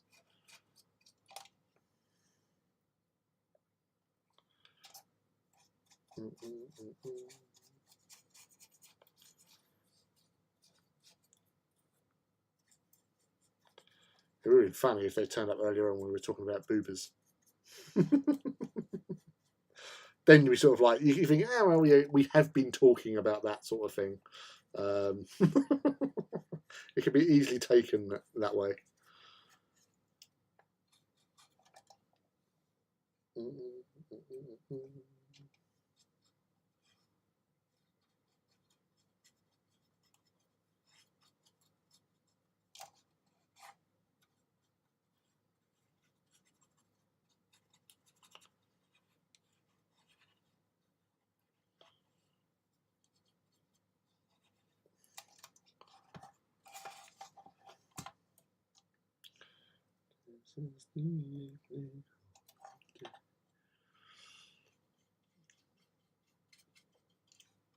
Actually, I think there was one the other week that came on.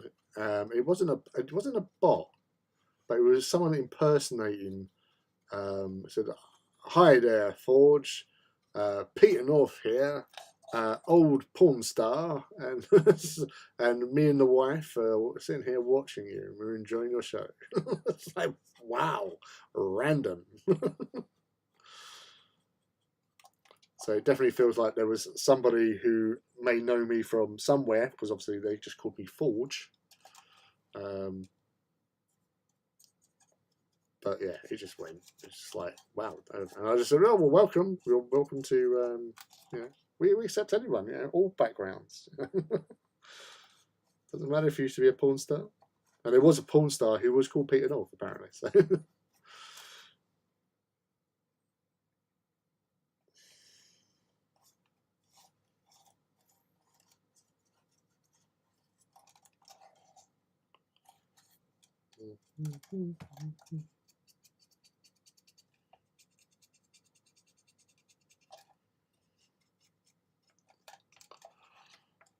It's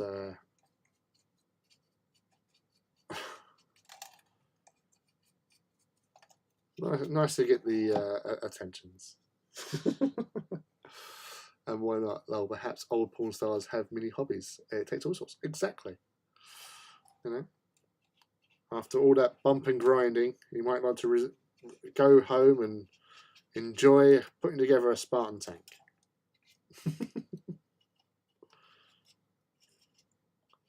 I like nothing better. After several hours of fellatio, I like to come home and build myself a Spartan heavy assault tank.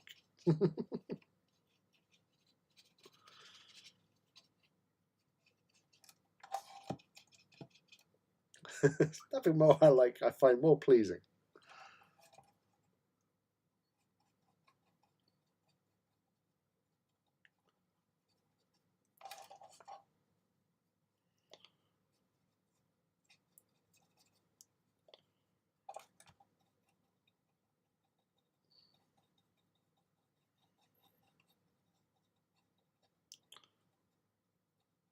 Well, there's the other dude that's turned up. I think he's turned up a couple of times. Squirtle Maturtle.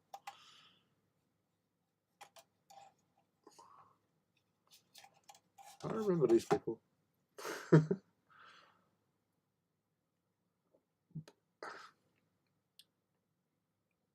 Probably could retire easily. And we welcome all. We do. We welcome all. As long as you're not horrible and mean and nasty to people, you're welcome here.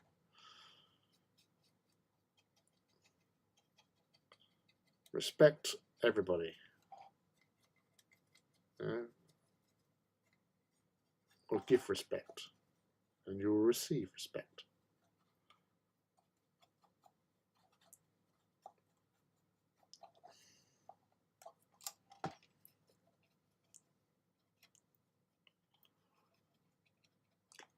At least it's honest work, like politicians, yeah. Oh, absolutely, Rob.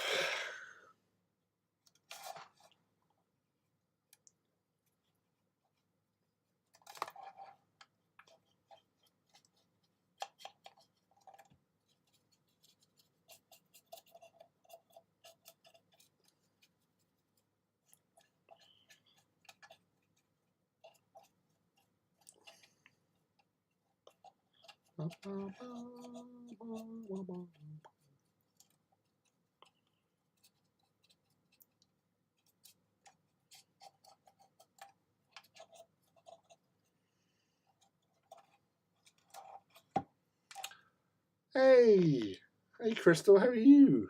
Thank you for dropping in. There's a quick pop in to say hi. Hi. How was your strangle bowl? Crystal's up in Leicester with the Rob, and Chrissy was up there as well, doing some Blood Bowl tournament called Strangle Bowl. Building interior of the Proteus can confirm you can only fit 3 to 4 Marines inside the damn thing. And even then it's a standing room only. Yes. Yes, Crystal, look. Look. It's a pinto mounted multi-mounter. And then there's a pinto mounted multi-mounter. Followed by a pinto mounted multi-mounter. Exhausted. Rob finished 22nd out of 84. I finished 25th out. Wow. That's hats off. Salute. That's pretty good game. Top third. Not bad at all. Got a book about T-34 tanks. Oh my god, the poor crew. Yeah, they're interesting tanks. Although they're actually pretty good tank, to be fair. Yes. So no, it's really well done. I toast your triumph. I did put in the Discord earlier on. I salute all those who are about to die, and his first ever Blood Bowl event, like 4th game. That's crazy. We salute Rob as well.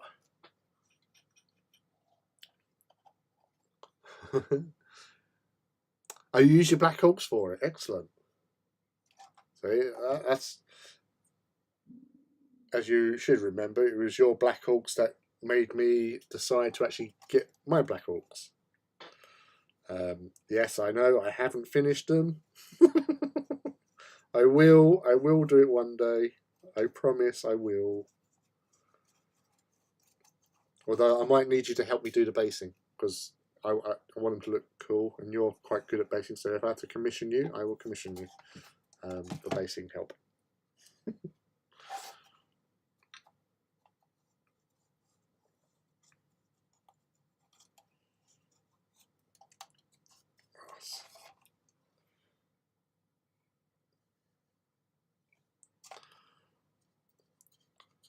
So, yes, this is the miniature. So your Spartan that you've been doing, this is the Land Raider Proteus, which is the shorter job one. Yeah, I love the tank lead. Too bad they didn't have time to really redo the transmission. Yeah, it's a whack it with a brick. Similar is the main issue, and the other stuff. I've a 170. I've actually been thinking about doing some tanks, because where I've been listening to, if you listen to podcasts about the Second World War, there's one that's done by James Holland and the comedian Al Murray, called "We Have Ways of Making You Talk," and they're really, really interesting, and they go through like, you know, different conflicts, and I've learned so much in the last year because I've been streaming them every day on the way into work and back and that. I've learned so much about things that I didn't know, like missions and operations and stuff like that.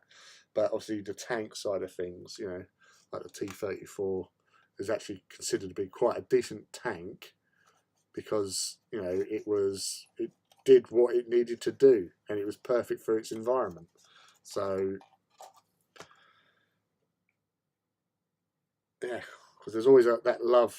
Loads of people that, oh yeah, the Tiger tanks, Panthers, and all that, but there was only ever like 1,300 Tigers ever built because it was just too complicated and resource heavy.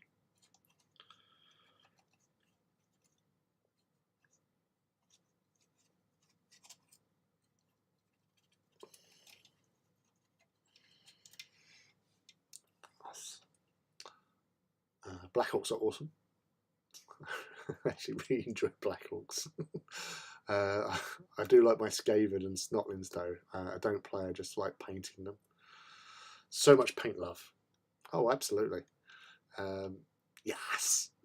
Kind of sad I don't have much time to listen to podcasts. Oh, that's a shame. I have no urge to paint rats, but I would have a Snotling commission last year, which put me off painting my own. Oh. Yeah, the Snotlings. Coming round here. Ruining your hobby fun. Bloody little blighters. Little Snotlings. Was it because they were like too small or something? Like, or what? What was it about them that you didn't really like doing?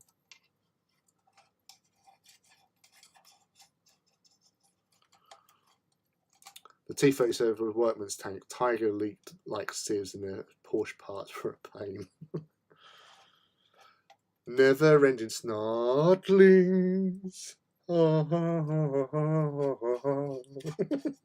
Never-ending Snotlings.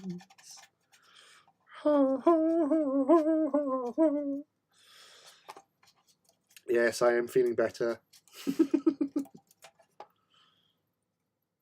Grass. Yeah, I spent about 25 minutes earlier on just cleaning out my airbrush. So quality content tonight.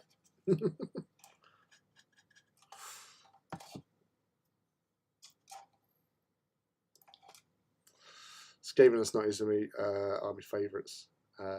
So many though. Yeah, Skaven was first love. Got to mention it in the Indicia in the 8th Edit Army book for my passion. Oh, that's awesome, dude. It's nice to get a mention. I've done 2 Snotlings for fee free army men, 3-men army. I mean 2 boxes worth. Bloody hell. Mine too. Wow. First thing I painted for Warhammer was clan rats. Loved them. Got to go, man. I'm exhausted. Very sleepy. Well, sweet dreams, my lovely. Thank you for dropping in and saying hi. Always a pleasure. You know that. And I hope you have a lovely rest of the weekend.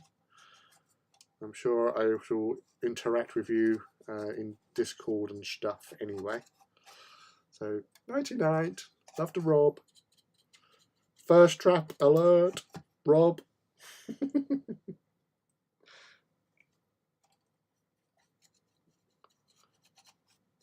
First. Such first. Oh, that was nice.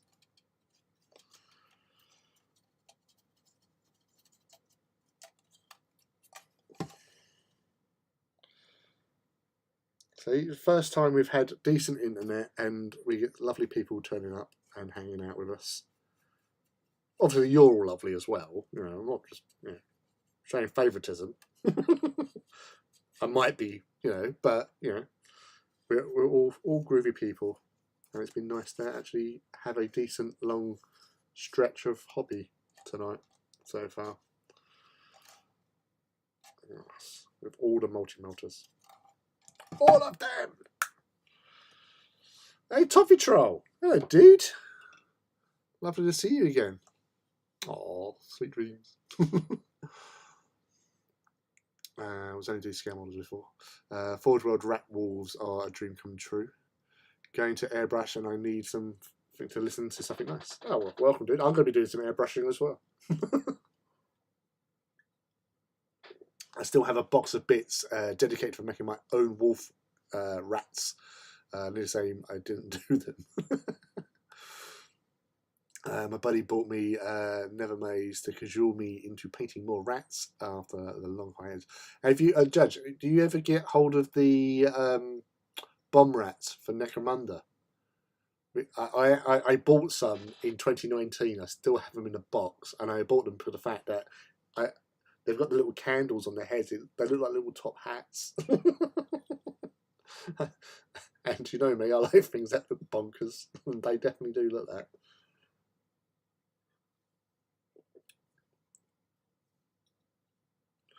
I used to own about 30 bases of Snotlings, random with my gobos, far too powerful, could not kill a thing.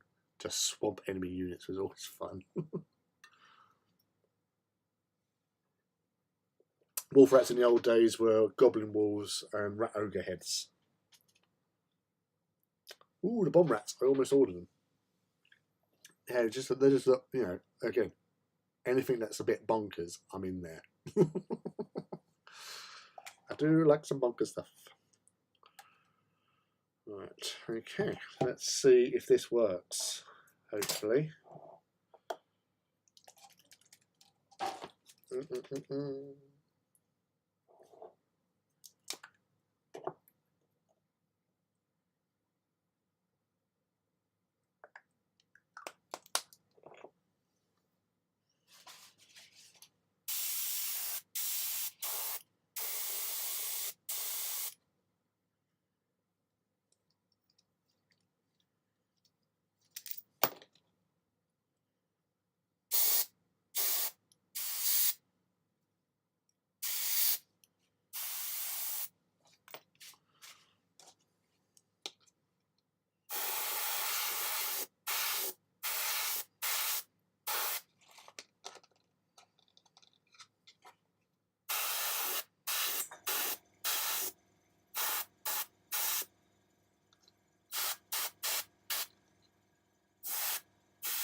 decided not to have enough third-party type stuff, and I really need those. Lots of rats are just sitting here. Since they appeared in Warhammer Armies, wolf rats were unrealized model, and then 4-12 models appeared on after Monstrous Compendium.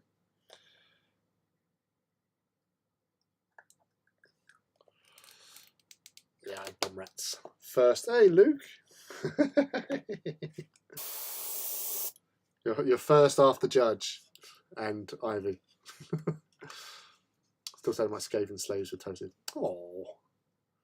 Andy Chase was a huge influence on me in the day. My good buddy had a Skaven army at GT and gamered their complaint that they had too many models due to massive Skaven slave units.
Oh.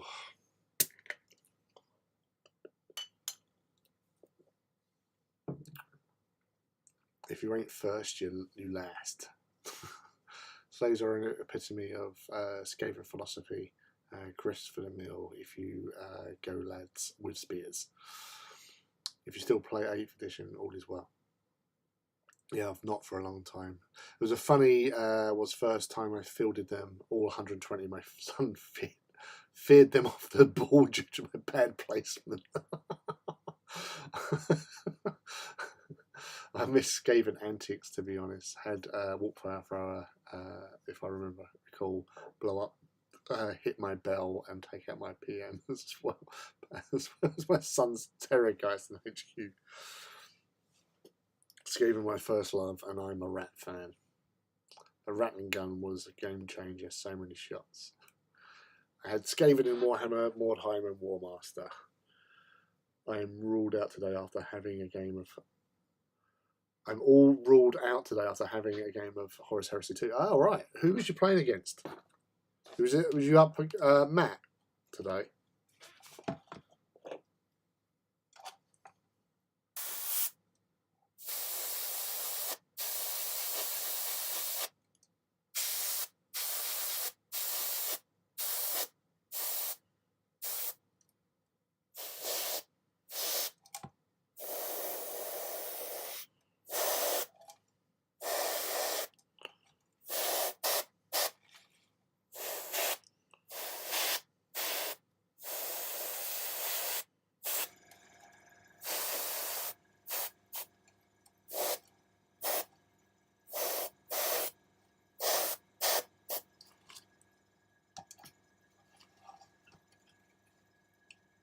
Yeah, me and Rob versus Matt and Andy.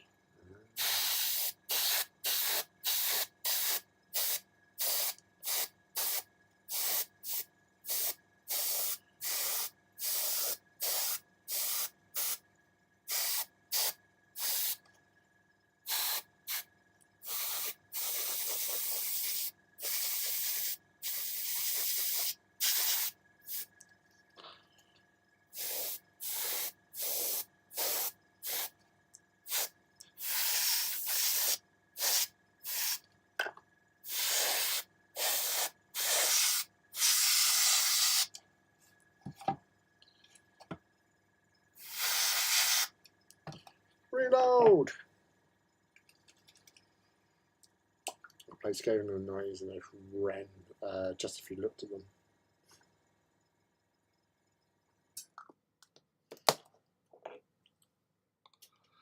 It helps if you don't part them on the bulge edge though.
Yeah, Toffee helps if you don't park on the board edge.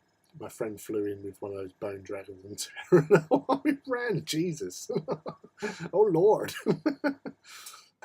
I'll take care of it. Yes, Toffee. Thanks for dropping in, mate.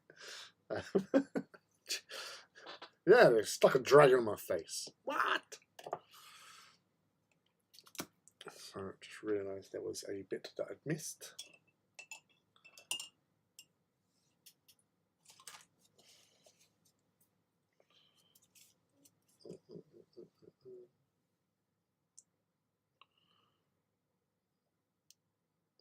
So who won, Luke? Rob? Who's Andy as well? Do I know Andy?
How on earth do you not hit those tracks, Lee? I don't know. Just pure fluke.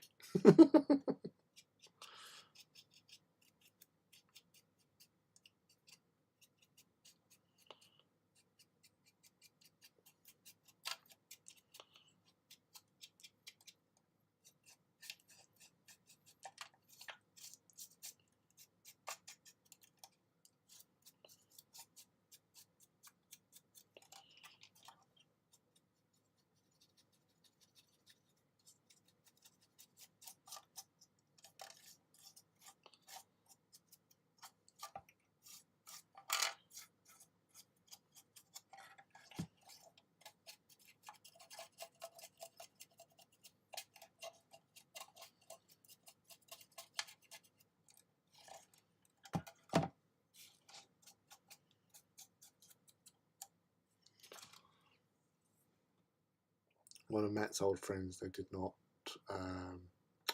Sorry, one of Matt's old friends, they did, but it was a close match. I zoned out halfway through. It's learning, dude. It's learning. I say I've only ever had of new HH. I've only played the one game, so you've played twice as many games.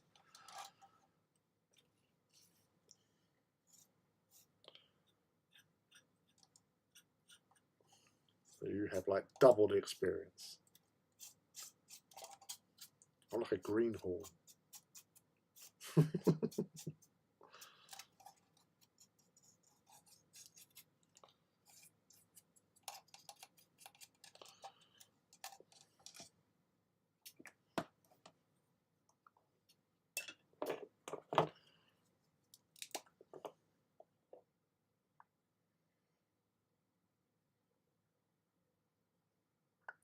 Was you using your Mechanicum, Luke?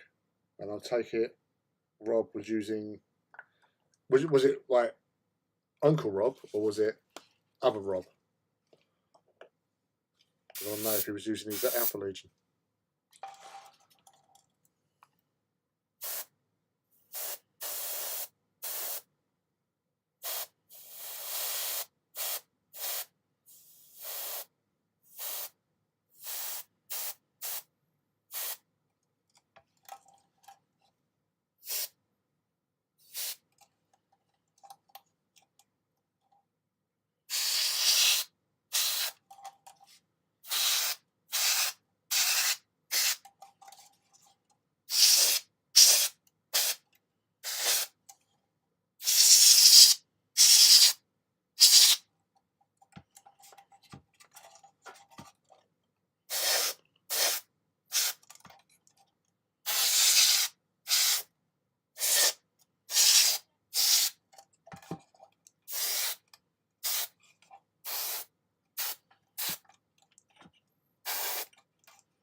Mechanical Rob, Rob C, Birdie Rob, Flappy Rob. How goes the Land Raider, Rob? Too bad dropping in the image. I stayed with my Phantom again as well. Much excite.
Beep, beep, beep, beep, beep, beep, beep.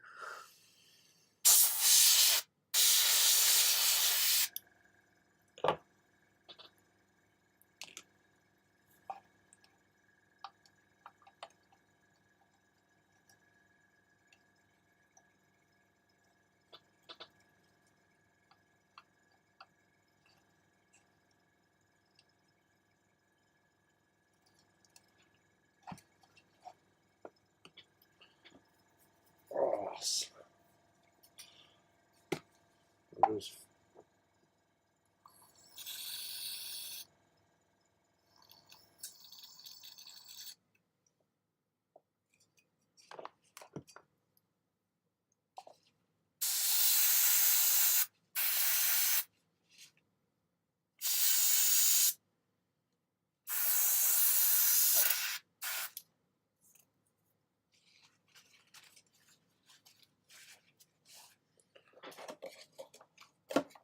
In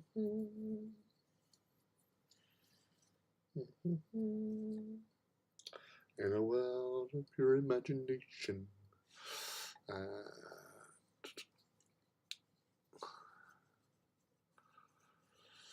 Flappy Rob is in my bad books. Anyway, I sent him one of those crude birds from Into Darkness and never said he never even said he got it.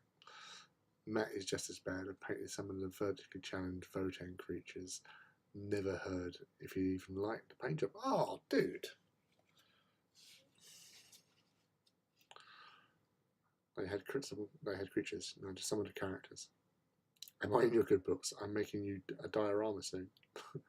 Anything non-human is a creature. Ooh, what are you making?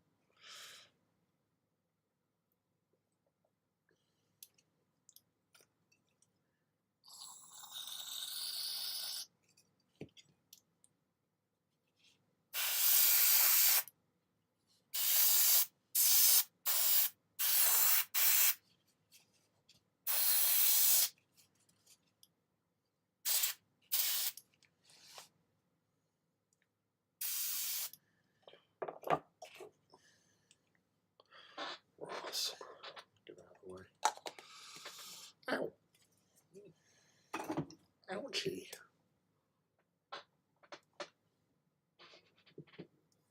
I'm making an AT thing, so having a Solaria Titans going through the battlefield with a Metallica Titan. Going to be Ladies Poseidon and Hades go for a stroll. Labelled. Sounds awesome, dude. Much excite.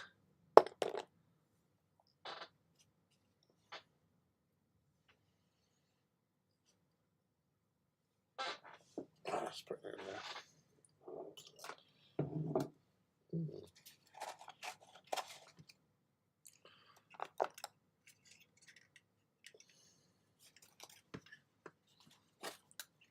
That.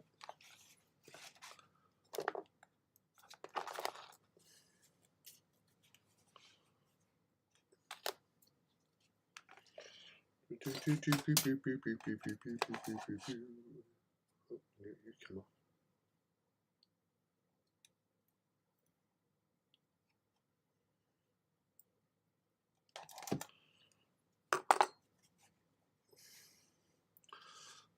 Hand in hand, skipping over traitor lines.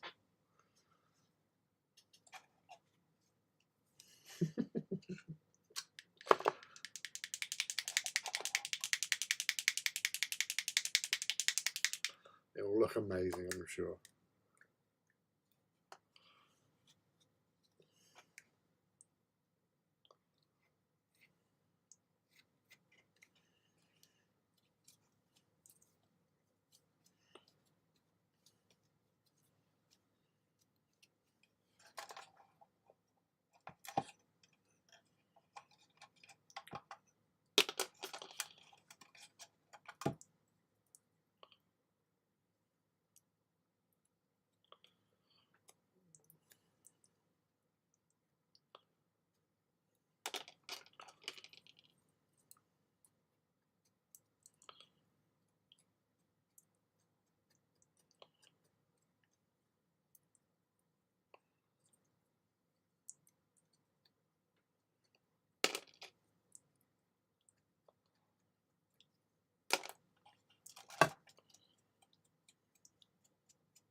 Land Raiders is just brilliant.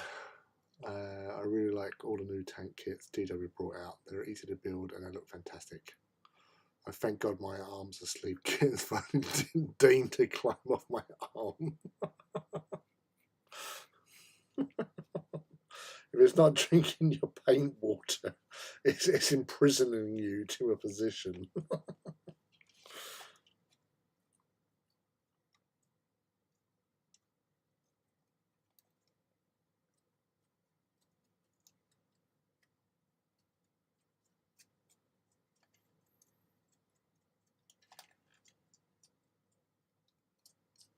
La, la, la, la. Pardon me.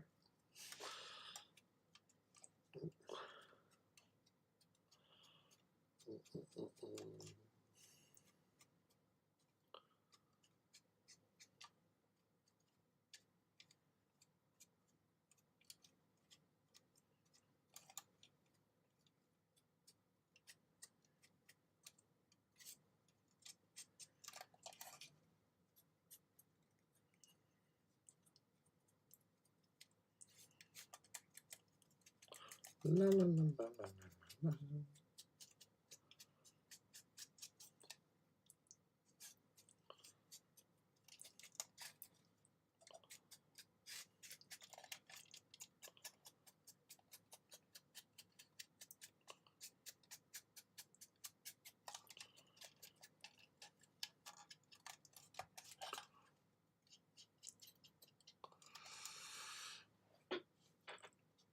I can feel myself burning out, but I'm so close-ish to finishing the Warlord. You can do it.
Things have come and joy. Sorry, I'm singing Christmas carols.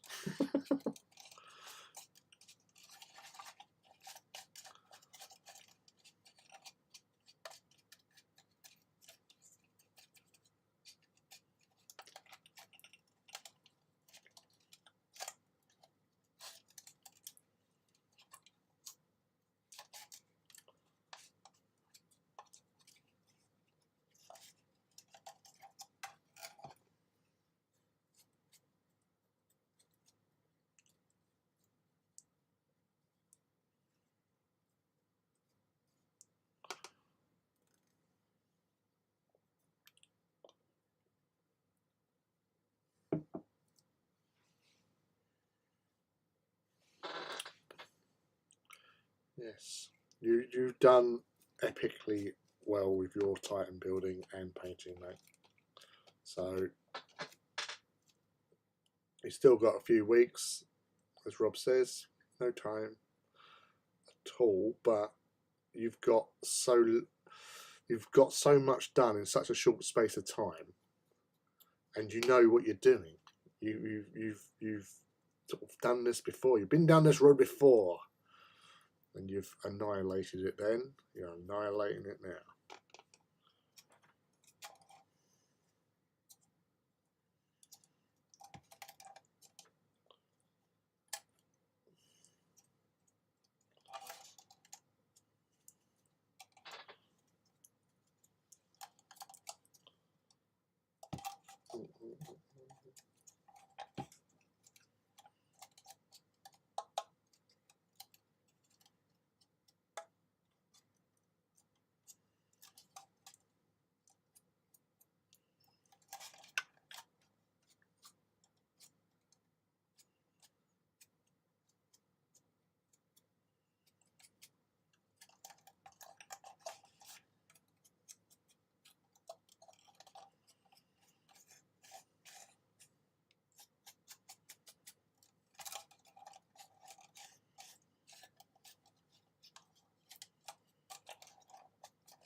That's basics now on the land loader.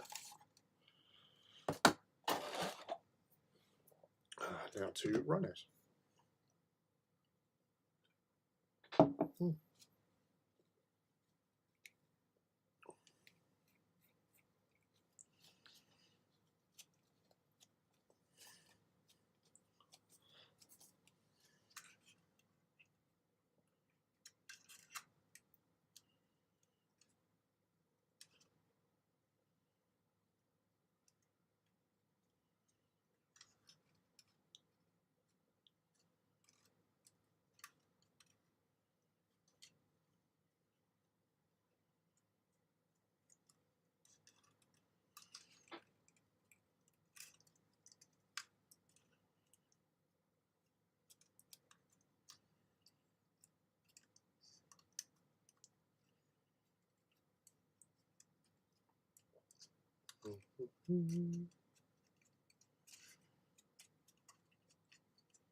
Oh, you got a house, by the way. Excellent. Well done.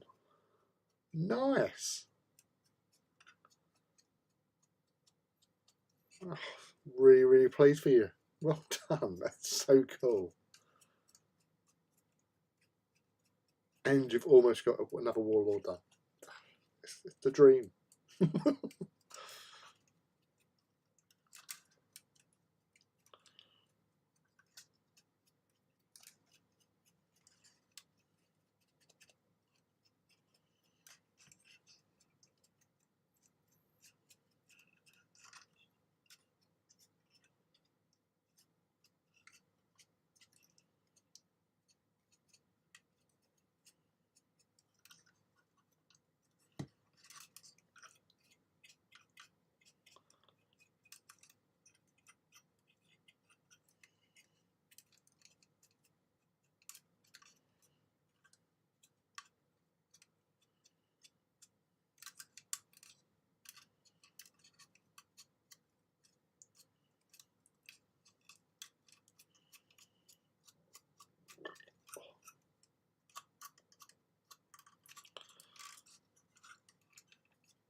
That's why I'm on a... Wow, you moved before... Oh, Jesus.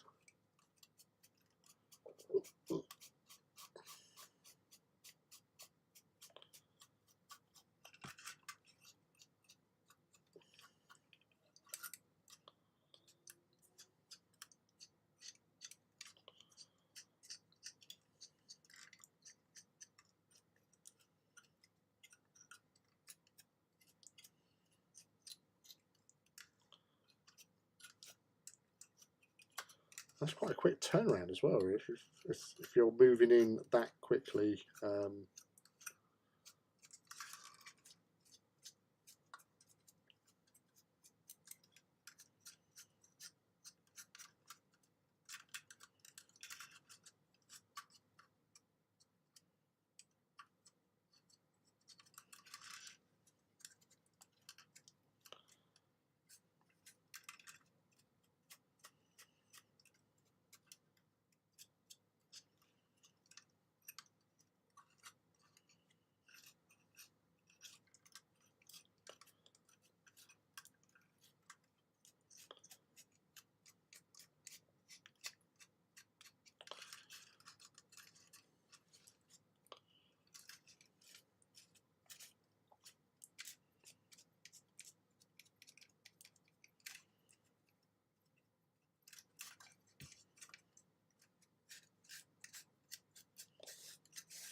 Really need to get my act together and start house hunting. I just have no motivation to do it.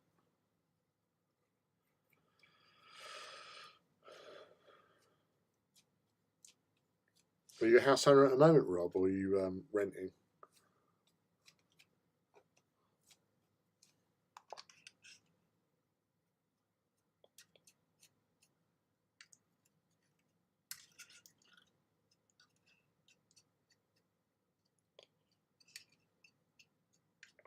Or are you looking to downsize, upsize, insides, outsides?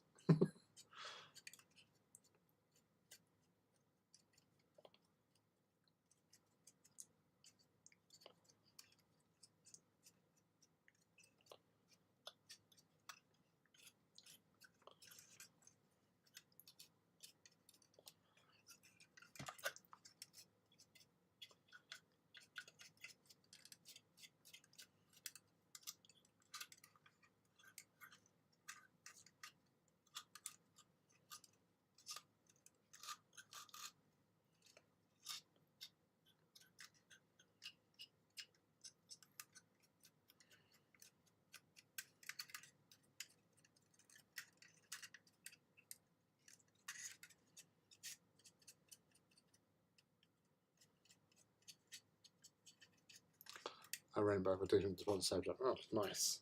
Which is finding the right place, isn't it, really? Convenient for where you need to be, locality and all that sort of stuff. So I take it you're looking in the same area where you are currently anyway, or you're going to move out further afield.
have options. We have an office in Wakefield, so I could venture north, also a lot cheaper, so I can get more for my money.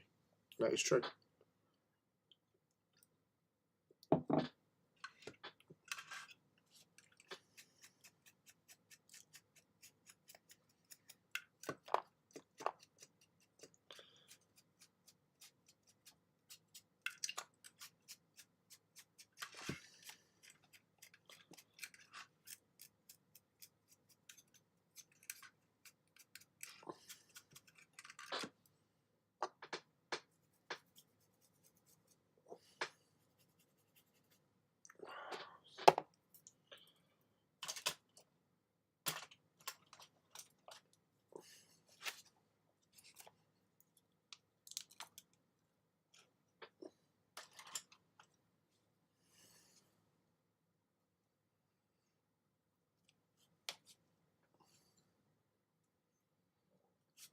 Probably.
So yes, I use the sculpting tool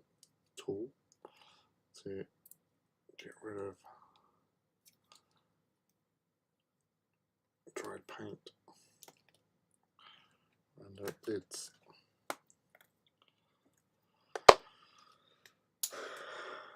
brass.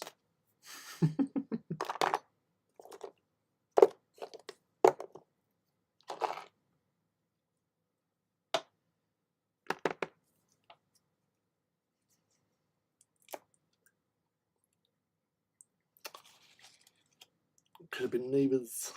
I wish I had space for a gaming table. Just do what I did, kick the kids out of the bedrooms, make them all sleep in the same room and take over the spare. The House of Mouse. That's the dream. It's going to feel weird having a hobby room without a bed. It was supposed to make them all want to move out quicker. Didn't work. They're still one day, mouse. One day they'll be gone. And then there'll be much rejoicing.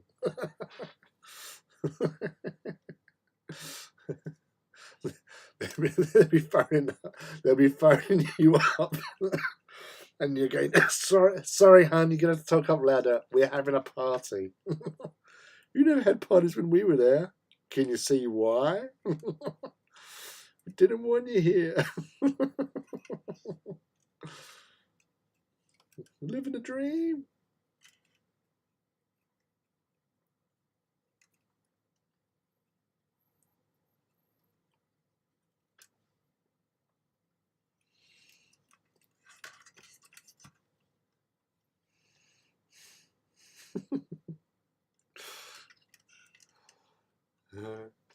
That's what I say to, like, when I have customers coming into the store and they're looking at carpets and all that, and I go, the main areas that people focus on when doing up a house is the living room, lounge area sort of thing, kitchen, because if you're not in one, you're in the other sort of thing. When you're obviously entertaining and stuff like that. and then it's stairs and landing and the master bedroom, because basically you'll put the nicest carpet you can afford into that master bedroom, because that's your personal domain, that's your nest. Kids, they can have brick dust for all you care.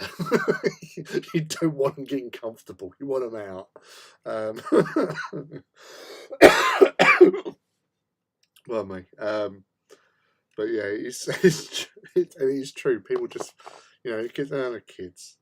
I had a lady today, sort of thing. So I just want to put down a cheap carpet in there and all that. You're going, well, okay, there's putting cheap carpet down. It's not going to feel nice, sort of thing. It's not going to give you any sort of comfort or sound insulation or thermal insulation and stuff like that. Because carpet and flooring, the underlay is probably the most important factor. And I hope you're listening to this, Luke, because underlay does all the hard graft. The carpet is just the pastry on the pie. So make sure that you speak to your father when you are doing anything like that, home improvements. Obviously, if you want to come down to my store, I will always help you out as best I can.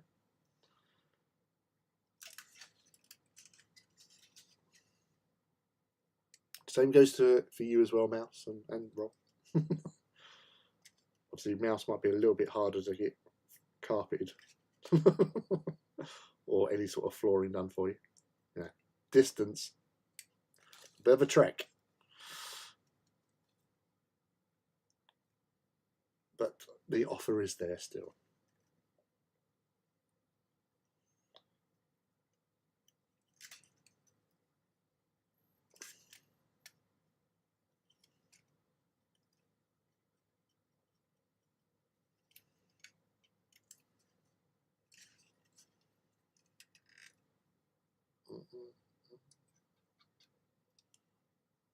That's the wiggly one. Need to sort that out.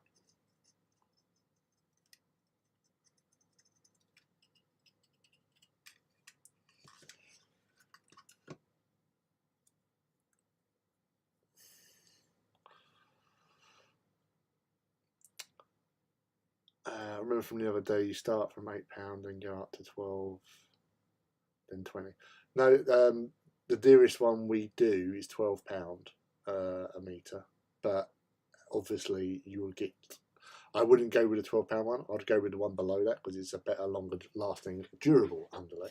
But obviously, I'll do it cheaper for you anyway because you're my boy. Go look after my boy.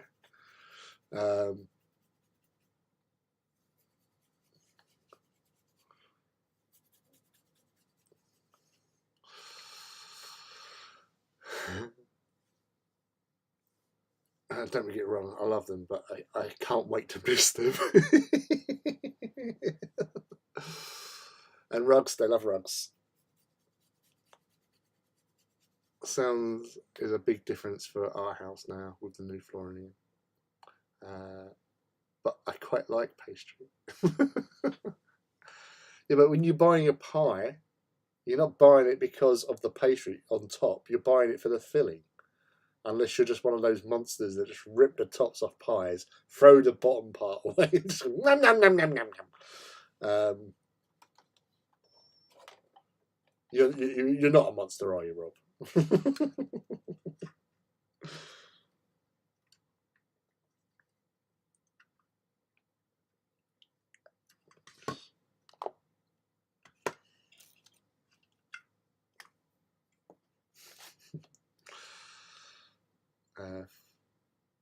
Funny, I don't care about the master bedroom. I mean, we're hardly in there. Kitchen, yes. It's like Sam said when we moved in this place, was that she wanted to get a really good bed because of what Audrey Hepburn said. 2 things you need in life is a good mattress and a good pair of shoes. Because if you're not in one, you're in the other. I thought, hey, that's pretty on the button there. Damn it, now I want pie. I want pie as well. I have no pie. The pie is a lie.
Favourite pie then, Mouse?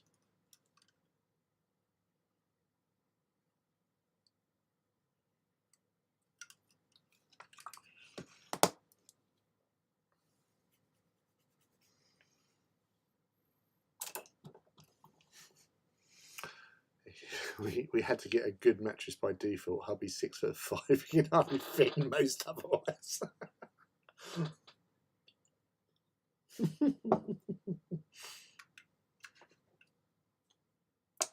That's a fair point.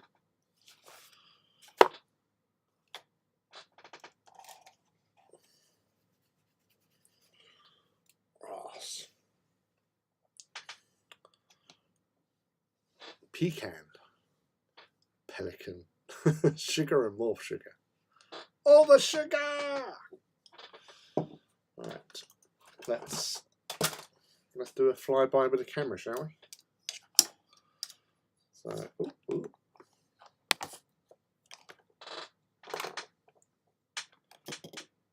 So they've all come out quite alike.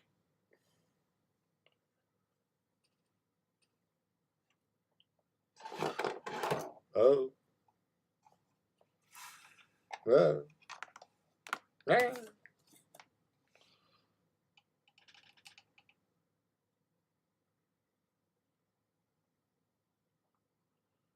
So it's basically most of the basics. There's going to be some bits of pieces I'm going to have to sort out.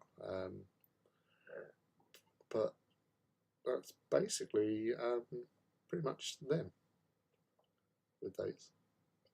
With chipping. Obviously you can see I've gone a little bit over top that top right section on the front, but hey ho. Heresy was a bitch. And the magnificent collection of pintle mounted multi-melters. Heroes in a half shell. Thermal power. Sorry for the fire shot there. Yes, I'm wearing shorts.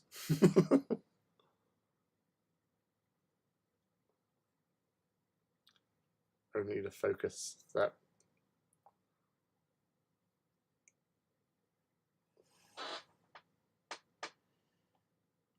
Yeah, I'm pretty pleased with how they've come out so far. Obviously, I'm going to have to varnish them and decals, of course. That's going to be fun.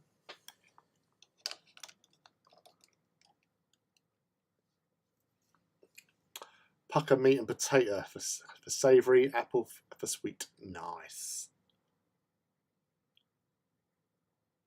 Yeah, battle damage.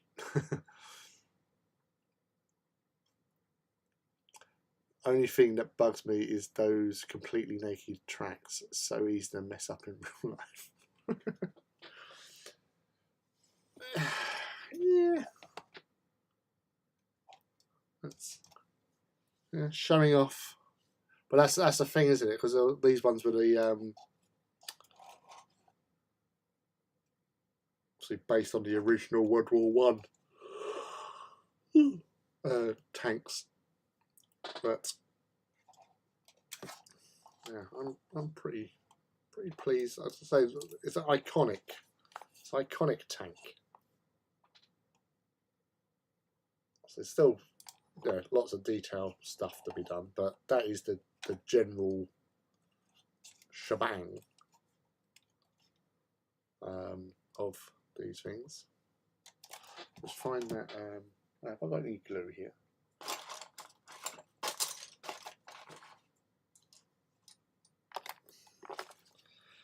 Somebody stole my glue again. One would be most perturbed.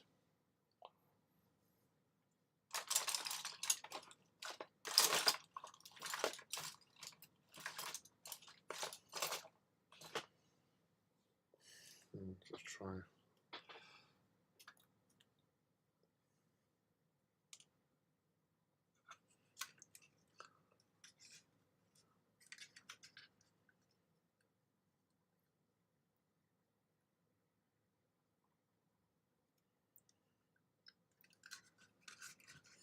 As you say, that podcast I was telling you about, something I did not know, which I learned from that, was about the Mustang. The Mustang, when it was obviously made by Americans, and it was sort of, I think it was used as a sort of a plane to help keep up numbers of the British, I think, sold to the British, sort of thing. And it was all right, sort of thing. But then the British put in a Merlin engine, which was the engine that they used for the Spitfire, and that's what made the Mustang awesome.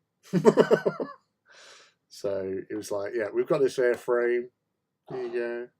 It was okay, but then they piddled about with it, put a different engine, put the Merlin engine, and it just became like the best long-ranged bomber support fighter. Yeah, I can fly to Germany. I've got a bit of speed. I've got a bit of power. The other thing is I found it interesting as well is that along with Merlins and the Griffin engines, because they made so many of them, they started putting them into tanks as well. So there was tanks going around with Spitfire engines in them.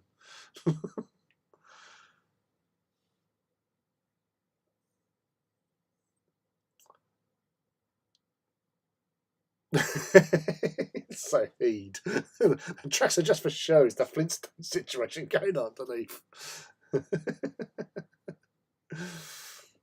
Still a lovely model. Is it 30-inch tank armor? Slanted armor. I can't think of the damn word. The Spitfire engine, they got so much horsepower out of those in later in the war. Yeah, it's crazy. Like, you know, these little innovations and stuff that really sort of, you know, they like the British with their bombers, in particular, the heavy bombers such as like the Lancaster. The Germans never had heavy bombers.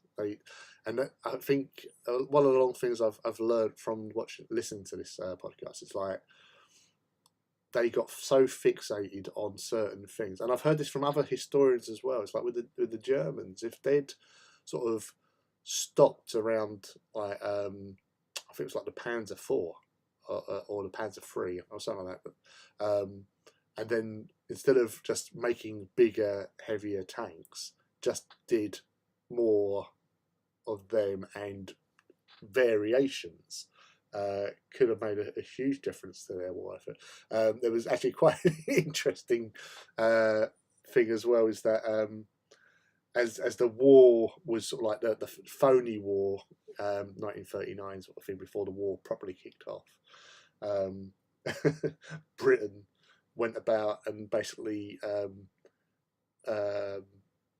was buying up all the titanium from everywhere. They literally just went out there. So we're buying all the titanium. You're going to give us a deal, and you know, we're going to buy it all, sort of thing, at this price, sort of thing. Everyone else, whoever, if you sell any more, sort of thing, you got to sell it dearer. So they called the market on titanium.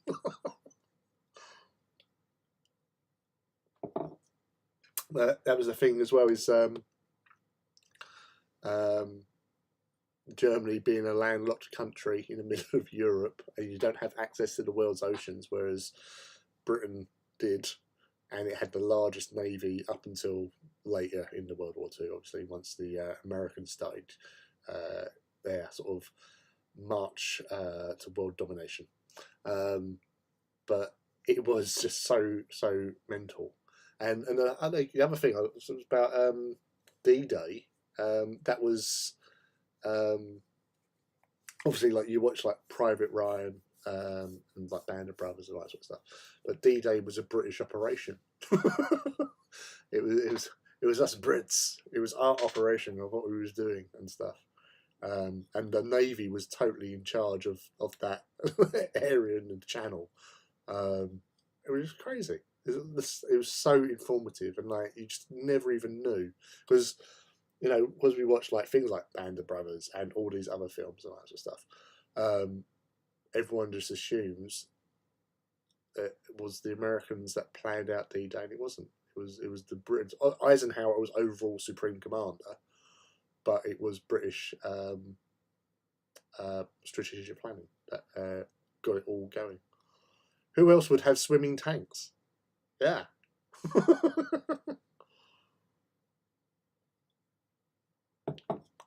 Blame y'all for D-Day. You can blame us for D-Day. We got you on the beaches because it was us doing the landings.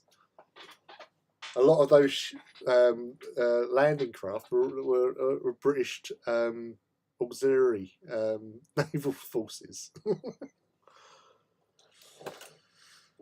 But yeah, but yeah, it was quite a mental. It was quite a mental day out to be had.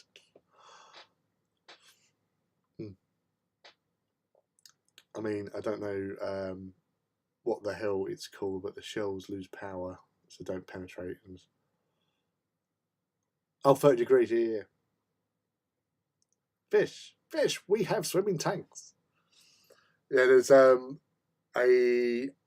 audio book, or there is a book you can buy as well, Brothers in Arms by James Holland, who is the dude off the thingy. But it follows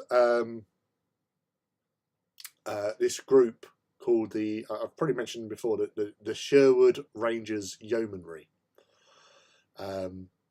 And basically the Sherwood Rangers Yeomanry was a territorial army. So it wasn't regular army, it was a volunteer, like weekend warriors, as we call them.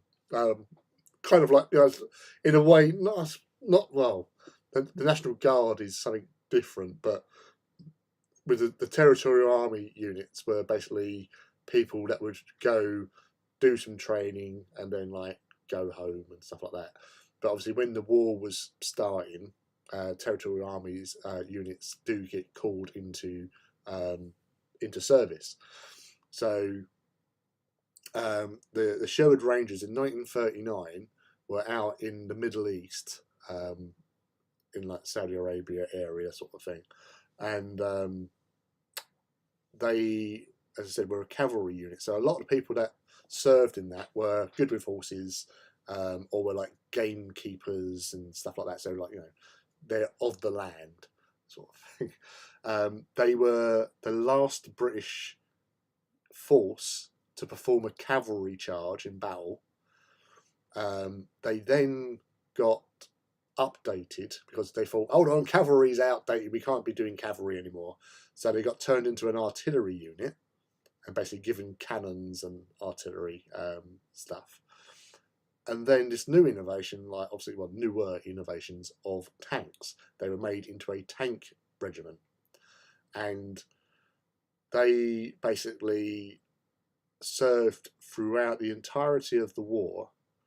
They have the most battle honours out of any military unit in World War II, the Second World War.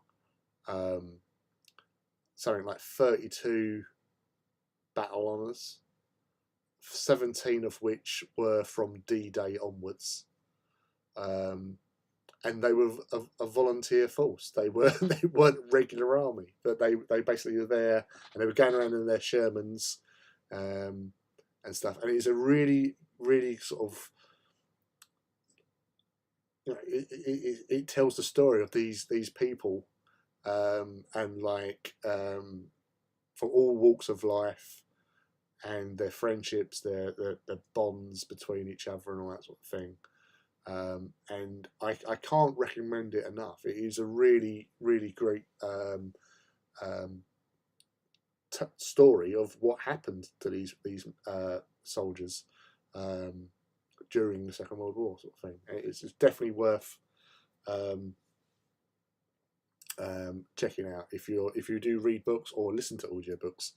Brothers in Arms by James Holland, because it's just, there's some real like characters. There's this one guy called George String, and again, like country, he worked the land and all that sort of thing. He used to stalk tanks So basically, he would get out of his tank, go for a wandering around, and oh, there's something there, and then like walk up, like sneak up towards it, identify it. Yeah, that's a panther. That's a Yag panther.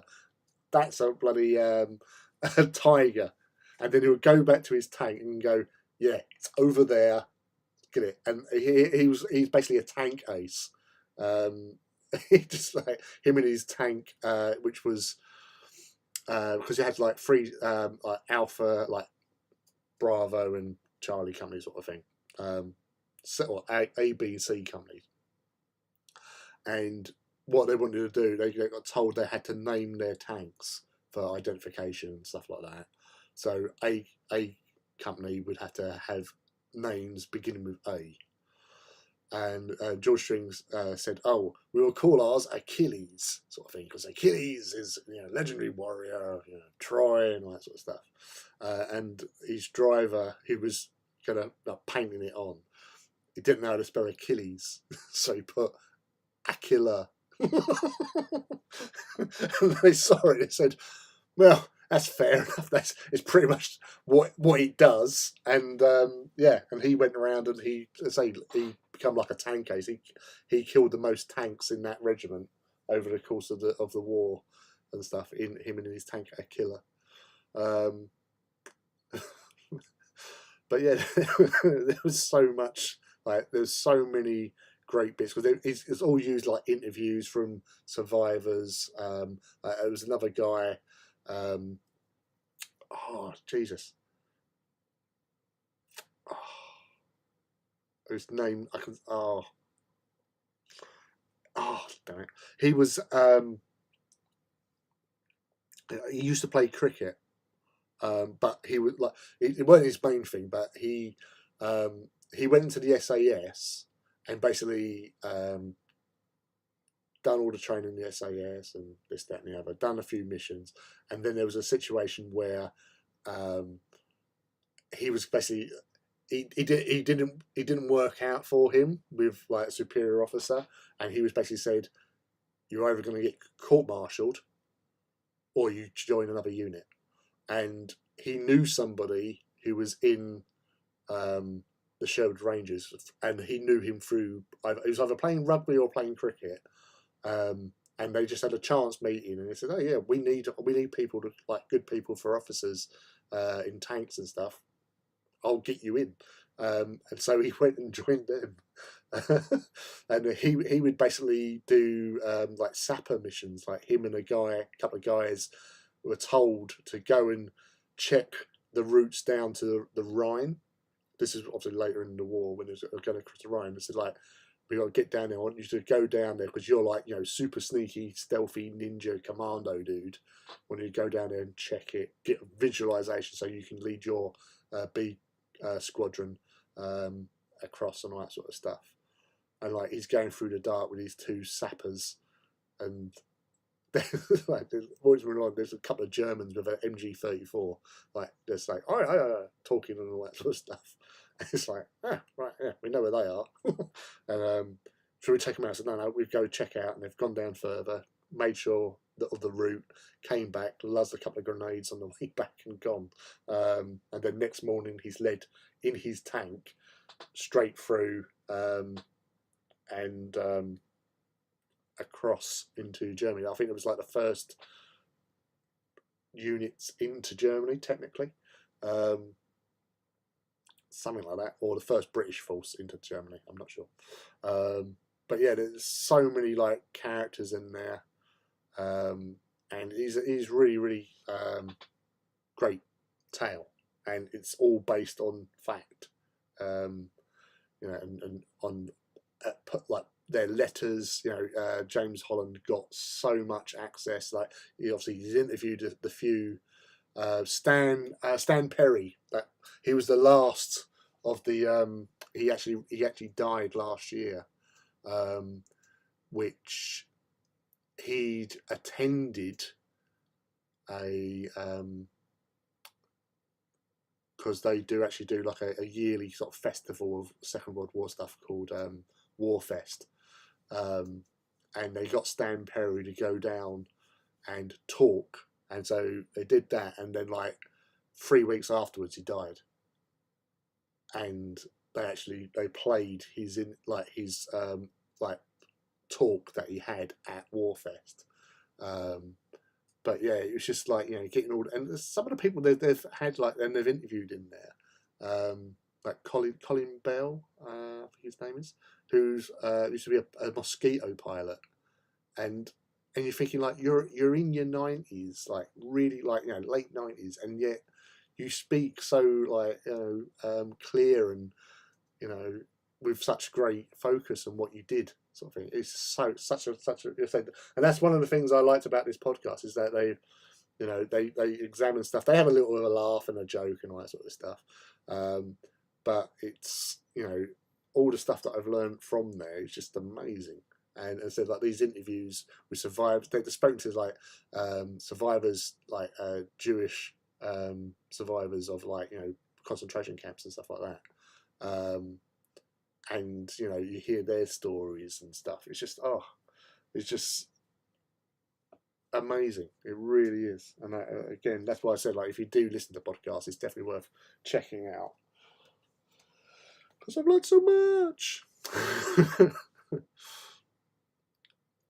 Don't fuck with the country folk. Funny enough, a few audiobooks I have is Talon. I like the bits following the Minotaur crew and their tanks especially. Killer, I love it. Yeah. To hear someone left out words. Yeah, no, I say it's I love history. So yeah, I actually found this via listening to a different podcast called "The Rest Is History," and that's a bit more sort of generalized. Like they'll focus on all sorts of things, but they had, and funnily enough, "The Rest Is History" is the brother to James Holland. Yeah, not Dominic Holland. I can't remember his first name, but his brother does that one. James Holland does the Second World War, because that's his thing, Second World War. And Al Murray was on "The Rest Is History," and then I thought, he's got a podcast about Second World War, because I knew he was big into Second World War stuff, but I changed from listening to "The Rest Is History," and I haven't listened to it since. Although I did listen to one of the episodes again, which is about the East India Company, which was the first global capitalist super company. It's just the stuff that they did and the money they acquired. And they basically running India, and getting all the people in India to work for them and fight each other, and they just reaped the dividends, which is like crazy. Like an office with 35 staff was running another country theoretically, because they had all the business and stuff and trade. It's bonkers. Yeah, it was actually East India Company was based off of the Dutch East India Company, and the first thing the English East India Company did was to get a ship, charter a ship. It was all pirate, like buccaneers and stuff that had found this company. They sailed out to like East Indies and East India and all that sort of stuff, Indies, and when they happened across the Dutch ship that was fully laden, and they basically robbed it and made £1 million profit. And so they thought, oh yeah, it's very profitable, and that's how they started. Oh dear. Modern world so much better than the old one, right? Yeah, it was Eddie Izzard did a TV series about sort of Britain, like how it's developed, like it had been invaded and conquered several times and all that sort of stuff. But he was saying about when the British went over, or the English, or British, went over to India, and basically sailors, you'd be lucky if they had a bath once a year, sort of thing.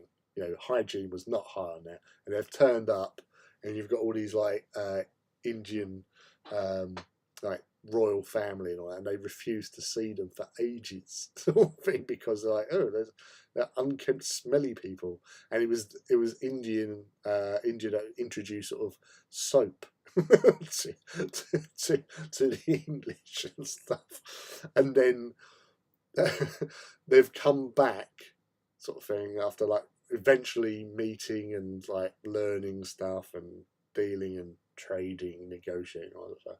They came back, and like a couple of years later, there's like an advertising poster of this drawing of this like sailor standing on a box of soap that he is introduced to the Indians. So it's just like, you just flip that around. Oh yeah, we introduced hygiene and cleanliness to the Indians. These savages, and it was the other way around. We were the savages. Oh dear. Ras. Okay. I think, seeing as it's gone midnight, this is the longest stream we've done for ages. And obviously been chatting away and stuff. Yes, which is crazy because for sure they had it all after Norse invasions. Well, that's the thing, is like with the Norse, they got us in the end, because obviously the Danes came over, took over like half of England, created the Danelaw, and it was only Wessex that was Anglo-Saxons who had invaded previously and integrated. The Angles and the Saxons came over, integrated within the populations and stuff. They came after the Romans, who came over here and brought us civilization and stuff. So the Saxons in Wessex, Alfred the Great, Ethelred, and all that sort of thing, managed to get the Danes out eventually. Ragnar and his sons, get out of England, and all that sort of stuff. Sent them off, but whilst they were over here, they'd obviously gone into France as well, and that was Rollo. And Rollo, if you've ever watched the Vikings TV series,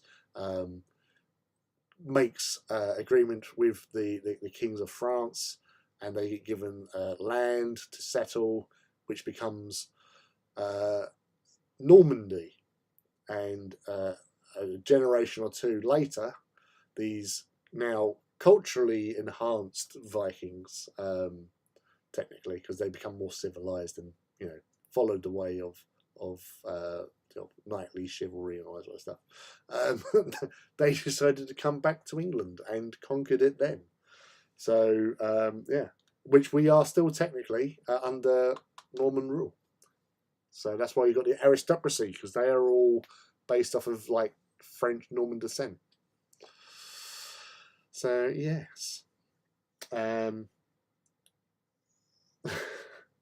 yeah, that's always like to point out. Is obviously it's the Normans. They are still in charge of England. They conquered us. They conquered us little English people. So yeah. So lessons learned. Yeah, there's loads of, like, that's the thing, like with Essex where I am. Out of all the like the counties and stuff, and like the times where they've sort of came along and they have settled, Essex actually was like a melting pot. So they just lived here together. Okay, here are Essex and Anglia, basically. It was more Northumbria, Mercia were the two main that was always like contested hotly. But in Anglia, you don't really hear much about it, apart from like if you've watched The Last Kingdom, sorry, which is about, again, Wessex and Alfred the Great and all that. But a lot of the action happens in Essex. A lot of action happens a couple of miles down the road in where I am, actually, Benfleet. So, or Benfleet, as they called it back then. Fundersley, which is just down the road. Fundersley is based on the old Norse or Danish name, basically for Fors Field, and that's Fundersley. Yeah. Yes. So more education that you didn't want or require. Yeah, I've got a silver paint over it. But anyway, right, that's it. I'm done. I've got work tomorrow. I've had lots of fun tonight. It's been great having a good stream as well. And thank you all for hanging out with us today. Thank you, Mouse, for assassinating all those naughty bots earlier on and keeping me company. Rob, Heed, Luke, if you're still around as well. It's really, it's nice to be back, and it's nice to have a stream where I'm not always apologising because of the connection. So, yay! Also, when we moved here to Georgia, seeing all the small towns that are in documentaries of the Civil War, it's weird because they're our neighbours. Yeah, I know. I love history so much. Anyway, so thank you all again. It's been great, and I hope to see you again next week. Should be back on Wednesday. Obviously, if there is any problems on that, I will notify people via the Discord. But yeah, love you all. Cheers, Heed. Cheers, Rob. 99 to you all. And Mouse, love you all. So until then, tatty pies. Bye.